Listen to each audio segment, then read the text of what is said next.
ಅದೇ ಸರ್, ಅದೇ ನಮ್ಮ ಮನೆದೇ ನಮ್ಮ ಮಗನ್ ತಲೆ ಐತೀನಿ ಸರ್. ನನ್ನ ಮಗಂದು ಸೊಸೆದು ಚೆನ್ನಾಗಿ ನೋಡಲ್ಲ ಸರ್ ಅವರು. ನನಗೆ ಭಾಳ ನೋವು ಬೀಳ್ತದೀನಿ ನಮ್ಮ ಮನೆಯಲ್ಲಿ. ನಿನಗೆ ಎಷ್ಟು ವರ್ಷನವ ನಿಮಗೆ? ನಮಗೆ 1 ವರ್ಷ ಕಡಿಮೆ 65 ಅವ್ರಿ ಸರ್. ಧ್ವನಿ ಕೇಳಿಸ್ತಿಲ್ಲ. 1 ವರ್ಷ ಕಡಿಮೆ 60 ವರ್ಷ ಇದಾವ್ರಿ ಸರ್. 60 ವರ್ಷ? ಹ್ಞೂ ಸರ್. ಆಗಲಿ. ಕಾರ್ಯಕ್ರಮ ಯಾವಾಗ್ಲಿಂದ ನೋಡ್ತಿದ್ಯವ? ನಾನು ಗೊತ್ತಿಲ್ಲ ಸರ್. ನನ್ನ ಮೊಮ್ಮಗಳಿದಾಳ್ರಿ ಸರ್, ನಮ್ಮ ದೊಡ್ಡ ಮಗಳು. ಅವಳು ನಿನ್ನೆ ನಾವು ಬಳ್ಳಾರಿಂದ ಹೊಸಪೇಟೆಗೆ ಬರೋ ಮುಂದೆ ಅವಳು ಇದು ಅವ್ರು ಹೇಳ್ತಾರ ಅಂತ ಹೇಳಿದ್ಲು ಸರ್. ಅದೇ ಏನಂದ್ರು ಅವರು? ಅವರು ನೀವು ಲೈವ್ ನಾಗ ಬರ್ತೀರಿ, ನೀವು ಹೇಳ್ತೀರಿ ಅಂತ ಹೇಳಿದ್ಲು ಸರ್ ನನ್ನ ಮೊಮ್ಮಗಳು. ಅಂದ್ರೆ ನಿಮ್ಮ ಮೊಮ್ಮಗಳು ಇದನ್ನ ನೋಡ್ತಾರ? ಹೌದ್ರಿ ಸರ್, ನೋಡ್ತಾಳ ಅವಳು. ನೋಡಿ ನನಗೆ ಇವಾಗ ಕಾಲ್ ಮಾಡಿ ಹೇಳಿದ್ಲು, ಅವರು ಕಾಲ್ನಾಗ ಅದಾರ, ಇವಾಗ ನಾನ್ ನಂಬರ್ ಕೊಡ್ತೀನಿ, ಅವ್ರಿಗೆ ಹಚ್ಚಿ ಕೇಳವಾ ನೀನು ಏನನ್ನ ಸಮಸ್ಯೆ ಇದ್ರೆ ಅಂತ ಫೋನ್ ನಂಬರ್ ಕೊಟ್ಲಿ ಸರ್. ಇವಾಗ ಅದಕ್ಕೆ ಕೇಳೋಣ ಅಂತ ಮಾಡಿದೆ ಸರ್. ದೊಡ್ಡ ಮಗಳು ಸಾರಿ ಮೊಮ್ಮಗಳು ಎಂತ ಕೆಲಸ ಮಾಡ್ಯಾರಿ.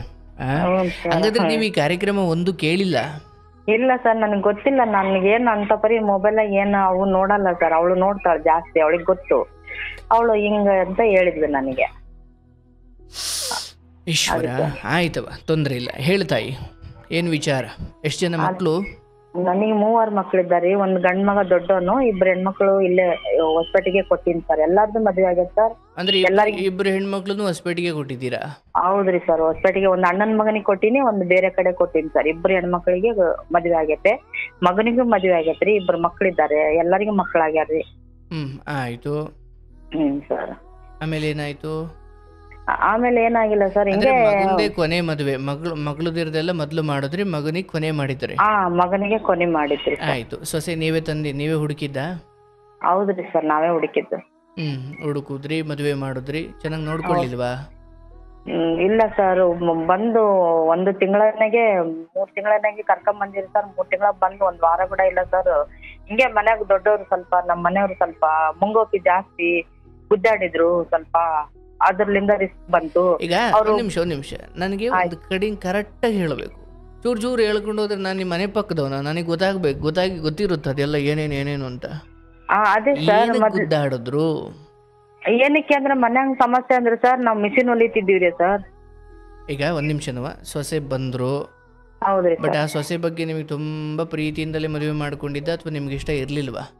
ಇಲ್ಲ ಸರ್, ಪ್ರೀತಿಯಿಂದಾನೇ ಮದ್ವೆ ಮಾಡಿದ್ರಿ, ಹುಡುಕ್ಯಾಡಿದ್ರಿ, ಹೊರಗು ಕೆನ್ನಗಳು ಹುಡುಕ್ಯಾದ್ರಿ, ಸಿಗ್ಲಿಲ್ಲ. ಇದು ಲಾಸ್ಟ್ ಇದನ್ನೇ ನಾನೇ ಮಾಡ್ಕೊಂತೀನಿ ಅಂದ ಮಗ ಒಪ್ಪಿದ.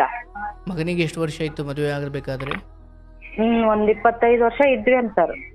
ಅಷ್ಟಕ್ಕೆ ಹುಡ್ಕಾಡ್ ಸಾಕಾದ್ರೆ 35 ವರ್ಷ ಆದ್ರೂ ಮದುವೆ ಆಗಿರಲ್ವಲ್ಲ ಎಷ್ಟು ಹುಡುಗರಿಗೆ? ಹೌದ್ರಿ ಸರ್. 25ಕ್ಕೆ ಜಾಸ್ತಿ ಅನ್ಕೊಂಡ್ಬಿಟ್ರ ನೀವು?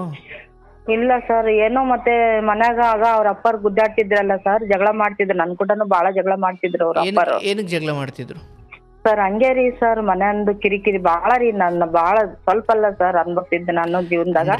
ಸುಮ್ಮನೆ ಉದಾಹರಣೆಗೆ ಹೇಳವ, ಹಂಗೇರಿ ಅಂದ್ರೆ ನಂಗೆ ಗೊತ್ತಾಗಲ್ಲ. ಏನಕ್ಕೆ ನಿಮ್ಮ ಗಂಡ ಏನ್ ಕಾರಣಕ್ಕೆ? ಕುಡುಕನ, ಜೂಜಾಟವಾ ಏನು? ಕುಡಿತಿದ್ದಾರ ಸರ್, ಕುಡಿತಿದ್ದ. ಅದು ಮನ್ಯಾಗ ಏನು ಎದ್ದಕ್ ಕಾರಣ ಅಂಬದೇ ಇಲ್ಲ ರೀ ಸರ್. ನಮ್ಮ ಮನೆಯವ್ರ ಜಗಳ ಮಾಡೋದಕ್ಕ ಸುಮ್ನೆ ಮಗ ಹಿಂಗೇನ ಹೊರಗೆ ಹೋಗ್ಬಿಟ್ಟ, ಅವ್ ಮಗ ಅಂತವನು ಇಂತವನು, ನೀನ್ ಹಂಗ ಇದು ಮಾಡ್ತೀನಿ, ಮಗನಿಗೆ ಅಷ್ಟು ಸಪೋರ್ಟ್ ಮಾಡ್ತಿ, ಇಷ್ಟು ಸಪೋರ್ಟ್ ಮಾಡ್ತೀನಿ, ನೀನು ಮಗನ್ ಸಪೋರ್ಟ್ ಅದಿ, ನೀನು ನನ್ ಸಪೋರ್ಟ್ ಇಲ್ಲ ನೀನು ಅಂತ ಹಿಂಗೆ ಮಾತಿಗೆ ಸಂದರ್ಭ ಬಂದ್ರೆ ಹಿಂಗೆ ಸುಮ್ನೆ ದಿನ ಯಾವ್ದೋ ಒಂದು ಜಗಳ ತಕ್ಕಂತಿದ್ರು. ನನಗೆ ನನ್ನ ಹತ್ರ ಜಗಳ ಮಾಡ್ತಿದ್ರು ಅವ್ರ ಹತ್ರ ಏನ್ ಅಂತಿದ್ದಿಲ್ಲ. ಅವರು ಮಗನ ಹತ್ರ ಏನು ಗುದ್ದಾಡ್ತಿದ್ದಿಲ್ಲ, ನನಗ್ ಬೈತಿದ್ರು, ನಾನೇ ಬೈಸ್ಕೊಂತಿದ್ದೆ. ನನ್ ಮಕ್ಕಳಂತ ನಾನು ಎಷ್ಟು ಜೀವ ಮಾಡ್ತಿದ್ದೆ ಮಗನಿಗೆ, ಬಹಳ ಜೀವ ಮಾಡ್ತಿದ್ದೆ ಸರ್. ಮಗ ಅಂದ್ರೆ ಅವ್ರಪ್ಪ ಅವನಿಗೆ ಸ್ವಲ್ಪ ಅನುಮಾನ ಬರಲ್ಲಿವರೆಗೂ ನನ್ ಮಗನ ಅಷ್ಟು ಪ್ರೀತಿನಿಂದ ನೋಡ್ಕೊಂತಿದ್ದೆ ನಾನು. ಅವ್ರಿಗೆ ಅದೇ ಒಂದು ಸಿಟ್ಟು, ಮಗನಿಗೆ ಇದು ಮಾಡ್ತಾಳ, ಮಗನಿಗೆ ಸಪೋರ್ಟ್ ಮಾಡ್ತಾರ ಅಂತ. ಅದ್ರಲಿಂದ ಏನಿದೆ ಅನುಮಾನ ಅಂದ್ರಲ್ಲ ಏನದು? ಅವ್ರಿಗೇನೋ ರೀ ಹಂಗ ಅನಿಸ್ತಿತ್ತು ಸರ್. ಏನಂತ? ಅವ್ರಿಗೆ ಏನ್ ಆಗ್ತಿತ್ತೇನೋ, ಅವ್ರ ಮನಸ್ಸಿಗೆ ಏನ್ ಅನ್ಸ್ತಿತ್ತೇನೋ ಅದು ಹಂಗ್ ಮಾಡ್ತಿದ್ರು ನನಗೆ ಅವರು. ಅಲ್ಲವಾ, ಇದೇನೋ ಅನುಮಾನ ಅಂತ ಪದ ಬಳಸ್ತಾರಲ್ಲ, ಯಾರಿಗೆ ಯಾರು ಅನ್ಕೊಂಡ್ರ ಅನುಮಾನ? ಅಂದ್ರೆ ಮಗನಿಗೆ ಸ್ವಲ್ಪ ಕ್ಲೋಸ್ ಇದ್ದೀವ್ರಿ ನಾವು, ಮಗ ತಾಯಿ ಚೆನ್ನಾಗಿ ಪ್ರೀತಿಲಿಂದ ಮಾತಾಡ್ತಿದ್ದೆ. ಮಗ ರಾತ್ರಿ ಲೇಟ್ ಆಗಿ ಬಂದ್ರು ಅವನಿಗೆ ಅವಸರ ಎದ್ದು ಕಾಯ್ತಿದ್ದೆ ನಾನು, ಮಗ ಮನಿಗ್ ಬರ್ಲಿ ಅಂತ. ಅವ್ನು ಲೇಟ್ ಆಗಿ ಬರ್ತಿದ್ದ, ಸ್ವಲ್ಪ ಫ್ರೆಂಡ್ಸ್ ಹತ್ರ ಹೋದ್ರೆ ಲೇಟ್ ಆಗಿ ಬರ್ತಿದ್ದ. 11 ಗಂಟೆಗೆ ಬಂದ್ರು ಎದ್ದವಳು ಕುಂದಿರ್ತಿದ್ದೆ ಮಗನ ಸಲುವಾಗಿ. 12 ಗಂಟೆಗೆ ಬಂದ್ರೆ ಕುಂದಿರ್ತಿದ್ದೆ. ನೀನೆಲ್ಲಾ ಹಂಗ್ ಮಾಡ್ತೀಯಲ್ಲ ನೀನು ಮಗನಿಗೆ, ನೋಡ್ತೀಯಲ್ಲ ನಿನ್ ಮಗನಿಗೆ. ಅದಕ್ಕೆ ಯಾಕೆ ಅನುಮಾನ? ಅದೇ ಈ ಸುಮ್ನೆ ಸಣ್ಣ ಸಣ್ಣ ಸಿಲ್ಲಿ ರೀಸನ್ ನನ್ ಗಂಡ ಈಗ ಅಷ್ಟು ಇದು ರೀ ಅವ್ರಿಗೆ, ಸುಮ್ನೆ ಜಗಳ ಮಾಡೋದ್ ನನ್ನ ಹತ್ರ. ಬಟ್ ಯಾವಾಗ್ಲೂ ನಶೆಲೇ ಇರ್ತಿದ್ರಾ? ಅಂದ್ರೆ ಇಲ್ಲ ರೀ, ರಾತ್ರಿ ಮಾತ್ರ ಕುಡಿತಿದ್ರು, ಹಗಲೆಲ್ಲ ಕೆಲಸ ಮಾಡ್ತಿದ್ರು. ಮಿಷಿನ್ ಕೆಲಸ ಮಾಡ್ತೀವ್ರಿ ನಾವ್ ಮನ್ಯಾಗ ಎಲ್ಲಾರು. ಏನ್ ಮಿಷಿನ್ ಅವ? ರೆಡಿಮೇಡ್ ಹೊಲಿತಾರಲ್ರಿ ಬಳ್ಳಾರಿನಲ್ಲಿ. ಮಗ್ಗನ? ಅಲ್ಲ ರೀ, pant, jeans pant. Pant, okay. Jeans pant ಹೊಲಿತೀರಿ. ಮನಿ ಎಲ್ಲಾರು ಜೀನ್ಸ್ ಪ್ಯಾಂಟೇ ಹೊಲಿಯೋದ್ ನಾವ್ ಅವಾಗ. ಅಂದ್ರೆ ಅದರ ಅರ್ಥ ಈ ಮದುವೆಗೆ ಮುಂಚೆ ತಂದೆ ಬಗ್ಗೆ ಮಗನಿಗೆ ರೋಸ ತೋಗ್ಬಿಟ್ಟಿತ್ತು. ಹೌದಾ? ಅಂದ್ರೆ ತಂದೆ ಬಗ್ಗೆ ತುಂಬಾ ಕೋಪ ಇತ್ತು ಮಗನಿಗೆ. ಯಾಕಂದ್ರೆ ಹಿಂಗೆಲ್ಲ ಕುಡ್ಕೊಂಬಂದ್ ಜಗಳ ಮಾಡೋದಿಕ್ಕೆ ನಿನ್ ಮಗನಿಗೆ ನಿಮ್ಮ ಗಂಡನ ಬಗ್ಗೆ ಕೋಪ ಇತ್ತಾ? ನನ್ ಮಗನಿಗೆ ರೀ, ಅಂದ್ರೆ ಅವ್ರ ಅಪ್ಪಗೆ ಎದುರು ಆಯ್ತಿದ್ದಿಲ್ಲ, ಮಾತಾಡ್ತಿದ್ದಿಲ್ಲ. ಅವ್ರ ಅಪ್ಪಗ ಏನ್ ಮಾತಾಡ್ತಿದ್ದಿಲ್ಲ, ಅವ್ರ ಅಪ್ಪನ ಜೊತೆಗೆ ಏನು ಮಾತಾಡ್ತಿದ್ದಲ್ಲ ರೀ ಅವರು. ನನ್ ಮಗ ಎದುರ್ಕೊಂತಿದ್ರು ಅವ್ರು. ನನ್ನ ಏನಿದ್ರು ನನ್ನ ಹತ್ರನೇ ಹೇಳೋದು, ನನ್ನ ಹತ್ರ ಕೇಳೋದು ಎಲ್ಲ ನನ್ನ ಹತ್ರನೇ ರೀ ಅವರು. ಮಗ ಇದ್ದು ಆಯ್ತು. ಅಷ್ಟೊತ್ತಿಗೆ ಈ ಹೆಣ್ಮಕ್ಳಿಗೆ ಮದುವೆ ಮಾಡಿ ಎಲ್ಲ ಕಳ್ಸುದ್ರಿ. ಹೌದ್ರಿ. ಈ ಮಗನಿಗೆ ಎಷ್ಟು ಹೆಣ್ಣು ಹುಡುಕುದ್ರಿ? ಅಂದ್ರೆ ಒಟ್ಟು ಎಷ್ಟು ಹೆಣ್ಣು ಹುಡುಕುದ್ರಿ ಮಗನಿಗೆ? ಈ 8 ಹುಡುಕಿ 9ನೇ ಕನ್ನ ಫಿಕ್ಸ್ ಮಾಡಿದಿರಿ ನಾವು. ಆ 8 ಜನರ ಮನೆಗೆ ಹೋಗೋದು ಬರೋದು ಮಾಡಿದ್ರ? ಅಂದ್ರೆ ಹೋಗೋದು ಕೇಳೋದು, ಅವ್ರಿಲ್ಲ ಅನ್ನೋದು ಇದೆಲ್ಲ ಮಾಡಿದ್ರ ಅಲ್ಲಿಯ? ಹೋಗಿದ್ರಿ, ನೋಡ್ಕೊಂಡ್ರಿ, ಸೆಲೆಕ್ಷನ್ ಆಗ್ಲಿಲ್ಲ, ಬಿಟ್ಬಿಟ್ಟಿವ್ರಿ ನಾವ್ ಅಷ್ಟೇ. ಓಕೆ. 9ನೇದು ಈ ಹುಡುಗಿ. ಈ ಹುಡುಗಿ ಮಿಷಿನ್ ಹೊಲಿತಾಳಲ್ಲ, ನನ್ ಕೆಲಸ ಮಾಡೋ ಹುಡುಗಿನೇ ಬೇಕು. ಓಹೋ, ಅಂದ್ರೆ ನಿಮಗೆ ನಿಮ್ಮೂರವ್ರೇನವರು? ಇಲ್ಲ ರೀ, ಅವರು ರಾಯದುರ್ಗ ರೀ, ಅವ್ರು ಬೆಂಗಳೂರಾಗಿದ್ದರಿ ಅವರು. ಬಟ್ ಅವರು ಮಿಷಿನ್ ಹೊಲಿಯೋದು ಅಂತ ಗೊತ್ತಿತ್ತ ನಿಮ್ಗೆ? ಆ ಹುಡುಗಿ ಮಿಷಿನ್ ಹೊಲಿತಿದ್ಲಂತ್ರಿ. ಹಾಗಾಗಿ ಅವರೇ ಬೇಕು ಅಂತ? ಅವರೇ ಬೇಕು. ಮನ್ಯಾಗಾದ್ರೆ ಕೆಲಸ ಮಾಡ್ಕೊಂಡು ಹೋಗ್ತಾಳಲ್ಲ ನನ್ ಜೊತೆಗೆ ಅಂತಂದೇಳಿ ಅವ್ನು ನನ್ನ ಮಿಷಿನ್ ಒಳ್ಳೆ ಹುಡುಗಿ ಇದ್ರೆ ಸಾಕು, ಕಪ್ಪಗಿದ್ರು ಪರವಾಗಿಲ್ಲ, ಮಾಡ್ಕೊಂಡ್ ತಿನ್ನ ಹುಡುಗಿ ಬೇಕಂದ್ರೆ ನಾವು ಇನ್ನ ಹೋಗ್ಲಿ ಬಿಡು, ಇನ್ನಾಗ್ಲಲ್ಲ ಎಲ್ಲಿ ಹುಡುಕಣಕ್ ಹೋಗೋಣ, ನಮ್ ಕೈಲಿ ಆಗಲ್ಲ ಅನ್ನೋ ಸಲುವಾಗಿ ನಾವು ಆ ಹುಡುಗಿನೇ ಫಿಕ್ಸ್ ಮಾಡಿ ಮದ್ವೆ ಮಾಡಿದೀವ್ರಿ ನಾವು. ಆಯ್ತು. ಮದ್ವೆ ಆದ್ಮೇಲೆ 3 ತಿಂಗಳಿಗೆ ಮನೆಗ್ ಬಂದಿಲ್ರಿ, ಸೊಸೆ ಕರ್ಕೊಂಡ್ ಬಂದಿವ್ರಿ. ಅಂದ್ರೆ 3 ತಿಂಗಳ ತನಕ ಕರ್ಕೊಂಬರಲ್ವಾ ನೀವು? 3 ತಿಂಗಳ ಅಂದ್ರೆ ತವ್ರ ಮನೆಯವ್ರು ಕಳ್ಸಂಗಿಲ್ಲ ಅಲ್ರಿ. ಇರ್ಲಿ ಇನ್ನೊಂದ್ ಸ್ವಲ್ಪ ದಿವಸ 3 ತಿಂಗಳ ಕಳಿಸ್ತೀವಿ, ತಿಂಗಳೊಳಗ್ ಕಳಿಸ್ತೀವಿ ಅಂತಾರಿ ಮದ್ವೆ ಆದ್ಮೇಲೆ. ಆತರ ನಾವು ನಿಮಿಷ, ಈಗ ನಿಮ್ ಕಡೆ ಮದುವೆ ಆಗಿ ಮಾರನೇ ದಿವಸಕ್ಕೆ ಅಥವಾ ಆನಂತರವೇ ಗಂಡನ ಮನೆಗೆ ಕಳಿಸಲ್ಲ? ಮದ್ವೆ ಆದ್ಮೇಲೆ ತವ್ರ ಮನೆಗೆ ಹೋದ್ಲರಿ ಮದ್ವೆ ಮಾಡ್ಕೊಂಡ ಅವಳು. ಅದೇ ಕಣವಾ, 3 ತಿಂಗಳ ತನಕ ಅಲ್ಲಿ ಇಟ್ಕೊಳೋದು ಏನ್ ಸಂಪ್ರದಾಯವಾ ಅಥವಾ ಏನು ಒಂದೇ? ಸಂಪ್ರದಾಯ ರೀ, ಅವರು ಕಳ್ಸಲ್ಲ ಅಂತಾರ್ರಿ ತವ್ರ ಮನೆಯವರು, ಅದಕ್ಕೆ ನಾವ್ ಬಿಟ್ಟಿದ್ದೀವ್ರಿ 3 ತಿಂಗಳ ತಕನ. ಅಂದ್ರೆ ಎಲ್ಲ ಬಿಡ್ತಾರ ಅಥವಾ ನೀವು ಮಾತ್ರ ಬಿಟ್ಟಿದ್ದ? ಅವ್ರು ಮತ್ತೆ ಕೇಳ್ತೀರಾ ಅಂದ್ಮೇಲೆ ಇನ್ನ ಇಷ್ಟು ದಿವಸ ತವ್ರ ಮನ್ಯಾಗ ಅದ ಅಂದ್ರೆ ಇನ್ನೊಂದ್ 3 ತಿಂಗಳು 2 ತಿಂಗಳು ಇರಕ್ಕೆ ಏನಲ್ಲ, ಇರ್ಲಿ ಬಿಡು. ಮತ್ತೆ ತವ್ರ ಮನೆಯವರು ಹಿಂದೆಲೆ ಕಳ್ಸ್ಬೇಕಂದ್ರು, ಅವ್ರು ಮಗಳಿಗೆ ಕಳಿಸ್ಬೇಕಂದ್ರೆ ಅವ್ರು ನೋವು ಬೀಳ್ತಾರಲ್ಲ, ಹಿಂದೆಲೆ ಕಳಿಸ್ಬೇಕಂದ್ರ ಹೆಂಗೋ ಏನೋ ಅಂತ ಅವ್ರು ಇಟ್ಕೊಂಡಿರ್ತೀರಿ 3 ತಿಂಗಳ ತಕನ. 3 ತಿಂಗಳಾಗ ನಾವ್ ಹಾಗಾಗಿ ನೀವು 3 ತಿಂಗಳು ಬಿಟ್ರಿ? ಬಿಟ್ಟಿದ್ದೀರಿ. 3 ತಿಂಗಳಾದ್ಮೇಲೆ ಬಂದ್ರು? 3 ತಿಂಗಳು ಅಂದ್ರೆ ಫುಲ್ 3 ತಿಂಗಳು ಒಂದೋಗೋ ಮುಂದೆ ಕರ್ಕೊಂಡ್ ಬಂದಿವ್ರಿ ನಾವು. 3 ತಿಂಗಳ ಬಂದ್ರಿ. ಬಂದು ಒಂದು ವಾರನ ಒಂದ್ 15 ದಿವಸ ಆಯ್ತ್ರಿ. ಹಿಂಗೆ ಮಿಷಿನ್ ಹೊಲಿದ್ರಿ. ನನ್ ಮಗ ಮದ್ವೆ ಮಾಡ್ಕೊಂಡಿನಿ, ನನ್ ಸಾಲ ಐತೆ ನನಗೆ, ನೀನ್ ಇಷ್ಟು ದುಡ್ಡು ಕೊಡ್ಬೇಕು ನನಗೆ ಅಂದ್ರೆ ಎಲ್ಲಾರು ಕಂಬೈಂಡ್ ಆಗಿ ಇದ್ದಿಲ್ರಿ, ನಾವು ಬೇರೆ ಬೇರೆ ಹಂಗ ಇದ್ವಿ ನಾವು. ಸ್ವಲ್ಪ ನಾನ್ ಕೆಲ್ಸ ಮಾಡೋದಕ್ ನಮ್ ಮನೆಯವ್ರು ಸ್ವಲ್ಪ ಕಣ್ಣು ಕೆಂಪಗಾಗ್ತಿದ್ರಿ. ನೀನ್ ದುಡಿತಿ, ನೀನ್ ಇಟ್ಕಂತೀವಿ ಹಂಗ ನನ್ ಮೇಲೆ ಇದು ಮಾಡ್ತಿದ್ರು. ಮಗನಿಗೆ ನಾನೇನ್ ಮಾಡಿದೆ, ಹಿಂಗ ಕೊಡ್ಬೇಕಮ್ಮ ನೀನು ನನಗೆ ಅಂದ್ರೆ, ಹ್ಞೂನಪ್ಪ ಆಯ್ತು ಕೊಡ್ತೀನಿ ಅಂದಿದ್ದೆ. ಒಂದ್ 0 ರೀ ಅದು. ನಮ್ಮ ಮನೆಯವ್ರು ನೀನು ನನಗ್ ಕೊಡ್ಲಿಲ್ಲ ಮಗನಿಗೆ ಕೊಡ್ತೀನಿ ಅಂದಲ್ಲ ಅಂತ ಅದೇ ಒಂದ್ ರೀಸನ್ ಇಟ್ಕೊಂಡೆ ಜಗಳ ಮಾಡಿ. ಈಗ ಒಂದ್ ನಿಮಿಷ, ಈಗ ನಿಮ್ ಮಗ ಹೇಳಿದ್ದು ನಿಮ್ಗೆ ಸಾಲ ಐತಿ, ನೀವು ಇದೇನ್ ದುಡಿತೀರ ಅದನ್ನ ನನ್ನ ಕೈ ಕೊಡಿ ಅಂತ ಮಗ ಕೊಡಿ ಅಂತ ಕೇಳಿದ್ದು. ಸೊಸೆ ಹತ್ರನೂ ಕೇಳಿದ್ದು? ನನಗೆ ಕೇಳಿದ್ರಿ, ನನ್ ಮಗ ನನಗೆ ಕೇಳಿದ. ಅವ್ರ ಅಪ್ಪಗೆ ಏನ್ ಬಿಡು, ಅವ್ರಪ್ಪ ಏನನ್ನ ಮಾಡಿ ಕೇಳಿ ನೀನ್ ಕೊಡಮ್ಮ ಅಂತ ಕೇಳಿದ ನನಗೆ. ನೀವ್ ಆಯ್ತು ಕಣಪ್ಪ ಅಂದ್ರಿ?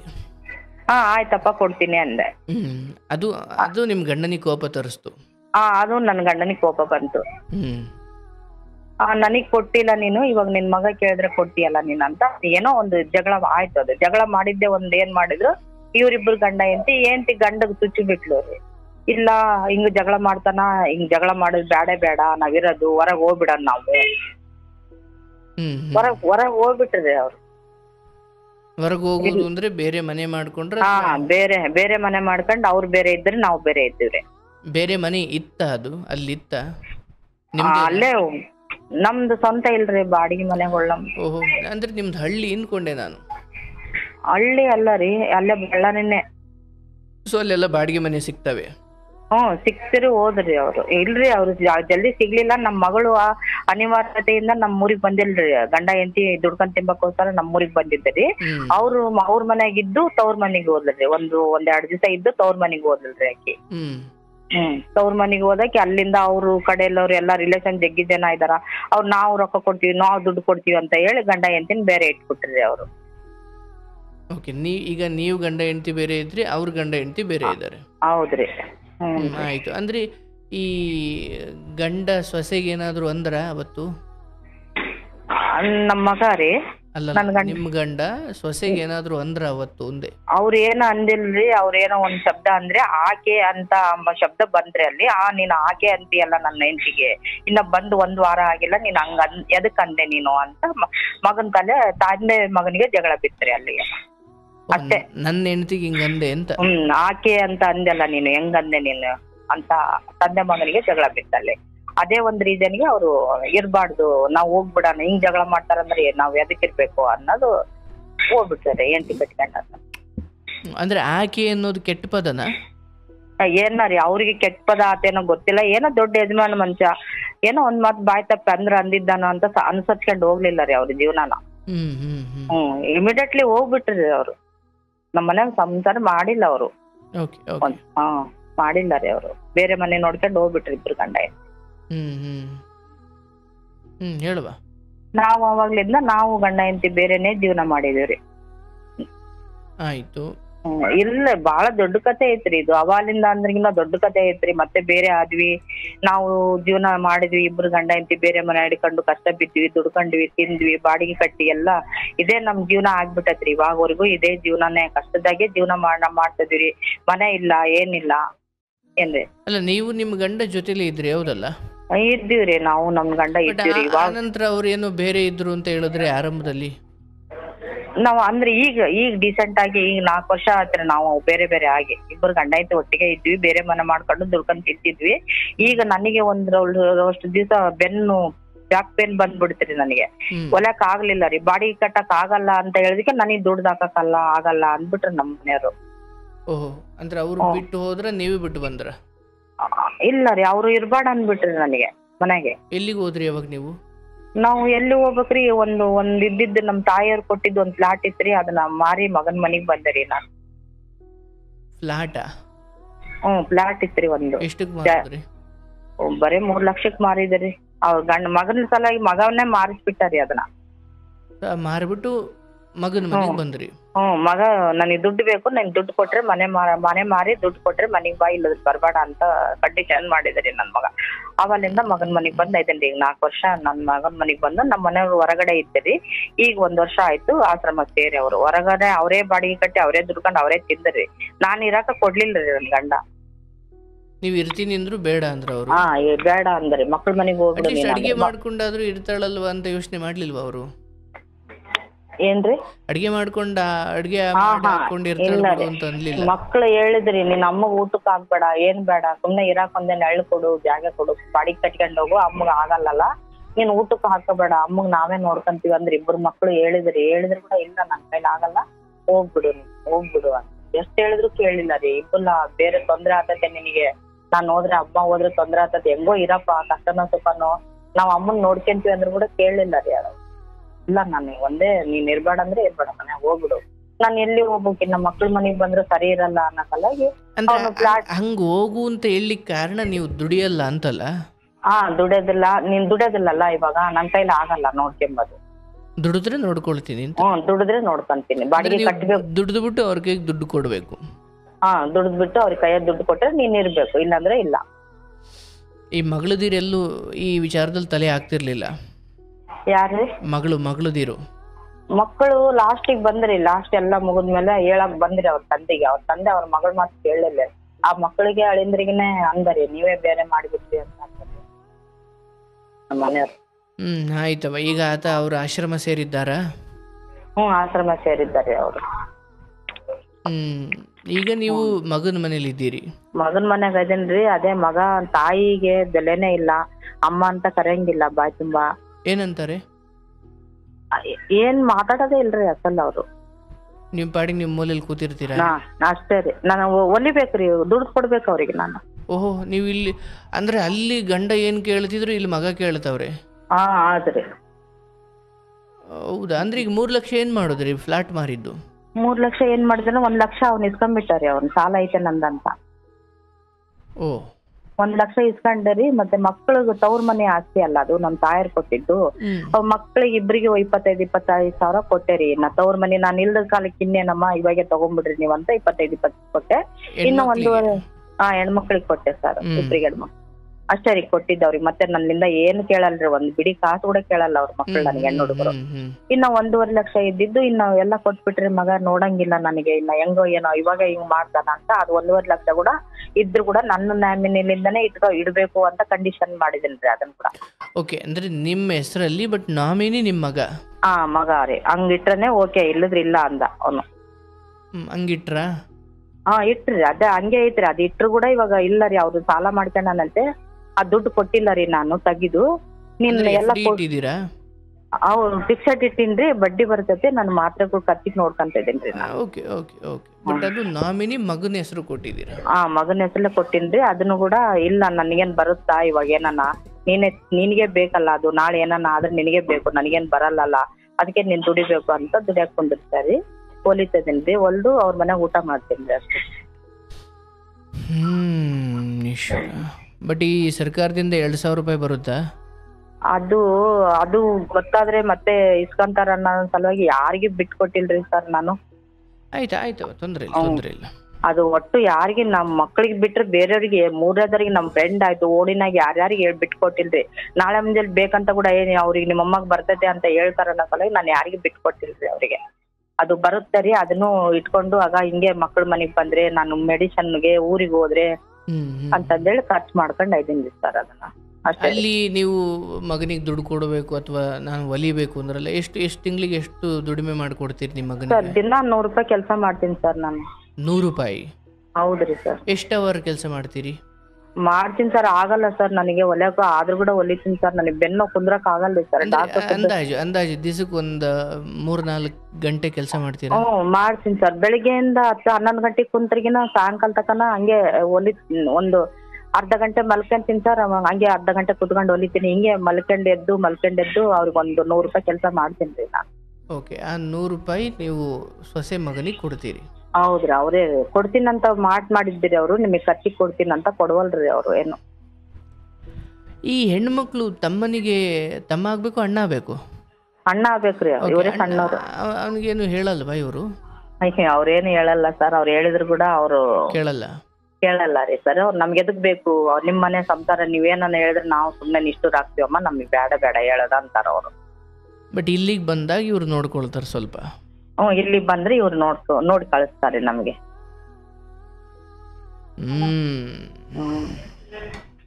ಮನ್ಯಾಗ ಅವ್ರಿಬ್ರು ಸೊಸೆನೂ ಮಾತಾಡ್ತದಲ್ರಿ, ಮೊಮ್ಮಕ್ಕಳು ಅಷ್ಟಕ್ಕಷ್ಟೇ. ನನ್ನಂದ್ರೆ ಆತರ ಮಾಡ್ತಾರೆ ಮನ್ಯಾಗ. ಏನ್ ಮಾಡಕ್ಕೂ ಅರ್ಥ ಆಗೋಲ್ತು. ಎದಕ್ಕ ನಾನು ಅಷ್ಟು ತಾಯಿಯಾಗಿ ಜನ್ಮ ಕೊಟ್ಟಿನಿ, ಅಷ್ಟು ಕೂಡ ಬೆಲೆ ಇಲ್ಲ ನನಗೆ ಅಂಬ ರೀತಿಯಿಂದ ಜೀವನ ಮಾಡ್ತಾ ಇದ್ದೇನ್ರಿ. ಏನ್ ಮಾಡ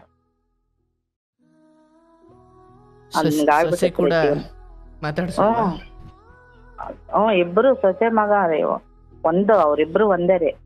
ಅವಕ್ಕೆ ಏನ್ ಹೇಳ್ತಾ ಅದೇ ಕೇಳ್ತಾನ್ರಿ ಅವನು. ಈಗ ನಾಮಿನಿ ನಿಮ್ ಮಗಳ ಹೆಸರಿಗೆ ಇಟ್ಬಿಟ್ಟು ಮಗಳ ಮನೇಲಿ ಇರ್ಬೋದಲ್ವಾ? ಮಕ್ಕಳ ಮನೆಗೆ ಹೆಂಗಿರಕ್ ಆಗ್ತದ ಸರ್? ಇದ್ರೆ ಕೂಡ ಏನು ಇದ್ರೆ ಒಂದ್ ವಾರ ಇಟ್ಕಂತಾರ, ಒಂದ್ ತಿಂಗಳ ಇಟ್ಕಂತಾರ. ನನಗೆ ಇರಕ್ ಮನ್ಸ್ ಬರ್ಬೇಕಲ್ಲ.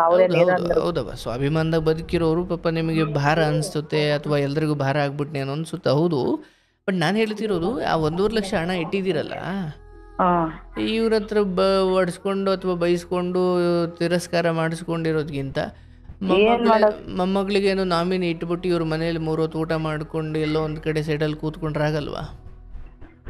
ಅದು ಏನೋ ಅದು ತೊಂದ್ರೆ ಆಗುತ್ತೆ ಸರ್. ಸುಮ್ನೆ ಇರ್ಬಾರ್ದ್ರಿ ಸರ್. ಮಕ್ಕಳ ಮನೆಗೆ ಇರೋದು ಸಾಧ್ಯ ಇಲ್ಲದ ಮಾತಾಡ. ಅಲ್ಲ ಅರ್ಥವಾಗುತ್ತವ. ಯಾಕಂದ್ರೆ ಮಗಳು ನಮ್ಮವರಾದ್ರೂ ಅಳಿಯ ನಮ್ಮವನ ಅನ್ನಂಗೆ ಕೆಲವು ವಿಚಾರಗಳು ಇದಾವೆ, ನನ್ಗೆ ಅರ್ಥವಾಗುತ್ತೆ. ಬಟ್ ನಾನು ಹೇಳ್ತಿರೋದು ಅಲ್ಲಿ ಮಾತು ಆಡ್ಸೋಕೆ ಇಷ್ಟಪಡದೆ ಇರೋ ಸಮಯದಲ್ಲಿ ದುಡ್ಡಿಲ್ದಿರ್ ಕೆಲವೊಮ್ಮೆ ಇರ್ಬೋದು, ಅನ್ನಿಲ್ದಿರ್ ಕೆಲವೊಮ್ಮೆ ಇರ್ಬೋದು, ನೀರಿಲ್ದಿರ್ ಇರ್ಬೋದು.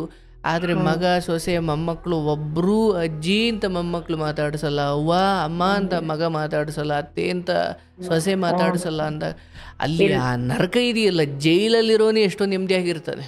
ಅದೇ ರೀ ಸರ್, ನಾನು ಆಶ್ರಮಕ್ಕೆ ಬರ್ತೀನಿ ಅಂತ ಕೇಳ್ತಾ ಇದೀನಿ ನಮ್ಮ ಮನೆಯವರಿಗೆ. ಬರ್ತೀನಿ ಅಂದ್ರೆ ಅಲ್ಲಿ ಸ್ವಲ್ಪ ಕೆಲಸ ಮಾಡ್ಬೇಕು, ಆಶ್ರಮ ಅಲ್ಲಿ ಐತ್ರಿ ಆಶ್ರಮ. ಊಟಕ್ಕೆ ಏನ್ ತೊಂದ್ರೆ ಇಲ್ಲ ಸರ್, ಆಶ್ರಮ ಇನ್ನ ನಮ್ಗೆ ಏಜ್ ಆಗಿಲ್ಲಲ್ಲ, ಇನ್ನೊಂದು ಇದು ಐತಲ್ಲ, ಅವ್ರು ಕರ್ಕೊಂತಾರೋ ಇಲ್ಲ ಅಂತ ನಾನ್ ಕೇಳಕ್ ಹೋಗಿಲ್ರಿ ಅವ್ರಿಗೆ. ಈಗ ಆಯ್ತು, ನಿಮ್ ಗಂಡ ಅಲ್ಲಿ ಸಂತೋಷವಾಗಿದಾರ ಅಥವಾ ಅವರು ಕೊರಗಲ್ಲೇ ಇದಾರ? ಅವರು ಕೊರಗಲ್ಲೇ ಇರೋದ್ರಿ. ಅವರು ನೋವುಗಳು ಪಾರ್ಶಿ ಹೊಡೆದಿತ್ರಿ ಅವ್ರಿಗೆ 10 ವರ್ಷದ ಹಿಂದೆ.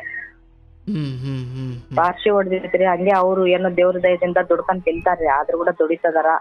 ಅಲ್ಲೇ ಇದಾರ ಆಶ್ರಮನಾಗ. ಮಕ್ಕಳಗ್ ಜಾಗ ಸಿಕ್ಕೈತಲ್ಲ ಅವ್ರಿಗೆ, ಅಷ್ಟೇ ಸಾಕಂತಾರಿ. ಊಟ ಸಿಕ್ಕೈತೆ, ಮಕ್ಕಳಗ್ ಜಾಗ ಸಿಕ್ಕೈತೆ. ಬಟ್ ಮಕ್ಕಳಗ್ ಜಾಗ ಇಲ್ಲಿ ಮನೇನೆ ಇತ್ತಲ್ವಾ? ಮನೆ ಇತ್ರಿ, ಅದನ್ನ ಕಟ್ಟಿಸ್ಕೊಳ್ಳಿಲ್ಲ, ಏನಿಲ್ಲ, ನಮ್ ಕೈಲಿ ಆಗ್ಲಿಲ್ಲ. ನಾವು ಬಾಡಿಗೆ ಕಟ್ಟಿ ಜೀವನ ಮಾಡೋರು. ನಾವ್ ಎಷ್ಟ್ರಿ ಒಂದು ನನ್ ಮದುವೆ ಆಗಿ ಈ ಮಗ ಸಪರೇಟ್ ಬಂದಾದ್ಮೇಲೆ ನೀವು ಗಂಡ ಹೆಂಡತಿ ಯಾವ ಮನೇಲಿ ಇದ್ರಲ್ಲ ಅದು ಸ್ವಂತ ಅಲ್ಲ, ಅದು ಬಾಡಿಗೆನಾ? ಅದು ಬಾಡಿಗೆ ಕಟ್ಟಕ್ ಆಗ್ಲಿದಕ್ಕೋಸ್ಕರ ಇಷ್ಟೆಲ್ಲ ನಮಗೆ ಗಂಡ ಹೆಂಡತಿ ಜಗಳ ಆಯ್ತು.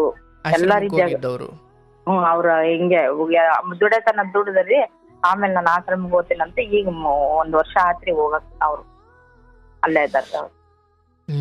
ಆಗ್ಲಬ್ಬ. ಬಟ್ ಈಗ ಮಗ ಸೊಸೆ ಮೊಮ್ಮಕ್ಕಳು ಯಾರಿಂದಲೂ ಪ್ರೀತಿ ಇಲ್ಲ ಅಂದ, ಬಟ್ ಇಲ್ಲಿ ಮಕ್ಕಳದಿರ್ ಸ್ವಲ್ಪ ಚೆನ್ನಾಗಿ ಮಾತಾಡಿಸ್ತಾರೆ. ಇವ್ರ ಮಕ್ಕಳು ಮಾತ್ರ ಬೇಸದಾರಿ. ಮೊಮ್ಮಕ್ಕಳು ಚೆನ್ನಾಗಿ ಅವ್ವ ಅಂತ ಚೆನ್ನಾಗಿ ಪ್ರೀತಿ ಮಾಡ್ತಾರ. ಹಳೆಯನು ಅಣ್ಣನ್ ಮಗನೇ ಸ್ವಂತ. ಬಂದ್ರೆ ನೀನ್ ಯಾವಾಗನ ಬಾ ಅತ್ತಿ, ಇರು ಅತ್ತಿ ಅಂತ ಪ್ರೀತಿ ಮಾಡ್ತಾರ. ಏನ್ ಬೇಕಾದ್ರೂ ತಿನ್ನಿಸ್ತಾರ, ಕಳಿಸ್ತಾರ ನನಗೆ. ಇಲ್ಲಿ ಬಂದ್ರು ಕೂಡ ಅವರು ಮಕ್ಕಳ ಮನೆಗೆ ಹೋಗ್ತಾಳ ಆಗ್ಲಲ್ಲ ಅಂತ ಮನ್ಯಾಗ ಇಬ್ರು ಗಂಡ ಅಂತ ಒಟ್ಟಿರ್ತಾರ. ಅದನ್ನು ಬಂದ್ರು ಸಹಿಸಕ್ಕಿಲ್ಲ. ಕೆಲ್ಸ ಬಿಟ್ಟು ಓದಾಳಲ್ಲ, ಮನ್ಯಾಗ ಮಾಡಲ್ಲ, ಅಲ್ಲಿ ಓದಾಳ, ಮಕ್ಳ ಮನೆಗ್ ಕುಂದಿರ್ತಾಳ ಅನ್ನೋದ್ ಸಂಕಟ. ಇವಾಗ ನಾನು ಕಣ್ಣು ಕಾಣಲ್ಲ ರೀ. ಒಂದ್ ಆಪರೇಷನ್ ಮಾಡ್ಸ್ಕೊಂಡಿನಿ, ಇನ್ನೊಂದ್ ಮಾಡ್ಸ್ಕೊಬೇಕಂದ್ರೆ ಇವಾಗ ಏನ್ ಕೇಳ್ಸಾರ್, ನಾನು ಒಂದು ಕಣ್ಣು ಆಪರೇಷನ್ ಮಾಡ್ಸ್ಕೊಂಡದೆ. 2 ದಿವಸ ಟೈಮ್ ಕೊಡಪ್ಪ ನನ್ಗೆ, ಹೋಗನ್ನು ಡಾಕ್ಟರ್ ಹತ್ರ, ನಾನೇ ದುಡ್ಡು ಖರ್ಚು ಮಾಡ್ತೀನಿ, ನೀನ್ ಹಿಂದೆ ಬಾ ಅಂದ್ರೆ ಇಲ್ಲ ನಾನ್ ಬರಕ್ ಆಗಲ್ಲ. ನಾನು ಏನನ್ನ ನೀನ್ ಮೊದ್ಲಿಗೆ ಕರ್ಕೊಂಡಾಗ ನಾನು ಆಸ್ಪತ್ರೆ ತಿರುಗಾಡ್ತೀನಿ ಅಂತ ಹೇಳಿ ಕರ್ಕೊಂಡಿದ್ದ, ಕೂಳಿಗೊಂದೇ ಕರ್ಕೊಂಡಿನಿ, ಕೂಳ್ ಒಂದೇ ಹಾಕದ್ ನಾನು ಅಂತ ಕಂಡೀಷನ್ ಮಾಡೇನ್ರಿ ಇವಾಗ. ಅಂದ್ರೆ ಮಗ ಈ ಮಟ್ಟಿಗೆ ಇಷ್ಟು ಕಟುವಾಗಲಿಕ್ಕೆ, ಇಷ್ಟು ಹರ್ಟನಾಗಿ ಮಾತಾಡಲಿಕ್ಕೆ ಅಂದ್ರೆ ಹೆಂಡತಿಯ ದುರ್ಬೋಧನೆಯೋ ಅಥವಾ ಸ್ವಂತ ಮಗ ಇದ್ದಿದ್ದೇ ಹಿಂಗೋ? ಇಲ್ಲ ರೀ, ಮೊದ್ಲಿಗಿದ್ದ ಮಾತ್ರ ನಮಗೆ ಅವ್ರ ತಂದೆಗೂ ಭಯ ಬೀಳ್ತಿದ್ದ, ನನಗೂ ಚೆನ್ನಾಗೇ ಇದ್ದ. ನಾನು ಯಾವತ್ತು ನನ್ನ ಮಗ ನನಗೆ ಈ ತರ ಮಾಡ್ತಾನಂತ ನಾನ್ ಮನಸ್ಸಿನಲ್ಲಿ ಅನ್ಕೊಂಡಿರ್ಲಿಲ್ಲ. ನನ್ನ ಅಷ್ಟು ನಾವು ಹಂಗಿದ್ವಿ ತಾಯಿ ಮಗ. ನನ್ ಮಗ ಯಾವತ್ತಾದ್ರೂ ನನಗೆ ಕೈ ಬಿಡಲ್ಲ ಅನ್ಕೊಂಡಿದ್ದೆ ಸರ್. ಯಾವಾಗ ಹೆಂಡತಿ ಬಂದ್ಲು ಅವಲಿಂದ ಹುಡುಗ ಫುಲ್ ಚೇಂಜ್ ಆಗ್ಬಿಟ್ಟ. ತಂಗಿಯರಿಗೂ ಪ್ರೀತಿ ಇಲ್ಲ, ತಂಗಿಯರ ಮೇಲೂ ಪ್ರೀತಿ ಇಲ್ಲ, ಅವ್ರ ಅಪ್ಪನ ಮೇಲೆ ಪ್ರೀತಿ ಇಲ್ಲ, ನನ್ನ ಮೇಲೆ ಪ್ರೀತಿ ಇಲ್ಲ ಅಸಲು. ಅಂದ್ರೆ ನಿಮ್ದೇನು ಸ್ವಂತ ಆಸ್ತಿ ಏನು ಇಲ್ಲ? ನಮ್ದು ಏನಿಲ್ಲ ಸರ್, ದುಡಿಬೇಕು, ತಿನ್ಬೇಕು, ಬಾಡಿ ಕಟ್ತಿದ್ವಿ. ನಮ್ಮ ಏನಿಲ್ಲ ಸರ್. ಹಿಂಗೆ ನನ್ ಮದುವೆ ಆಗಿ 43 ವರ್ಷ ರೀ ಸರ್.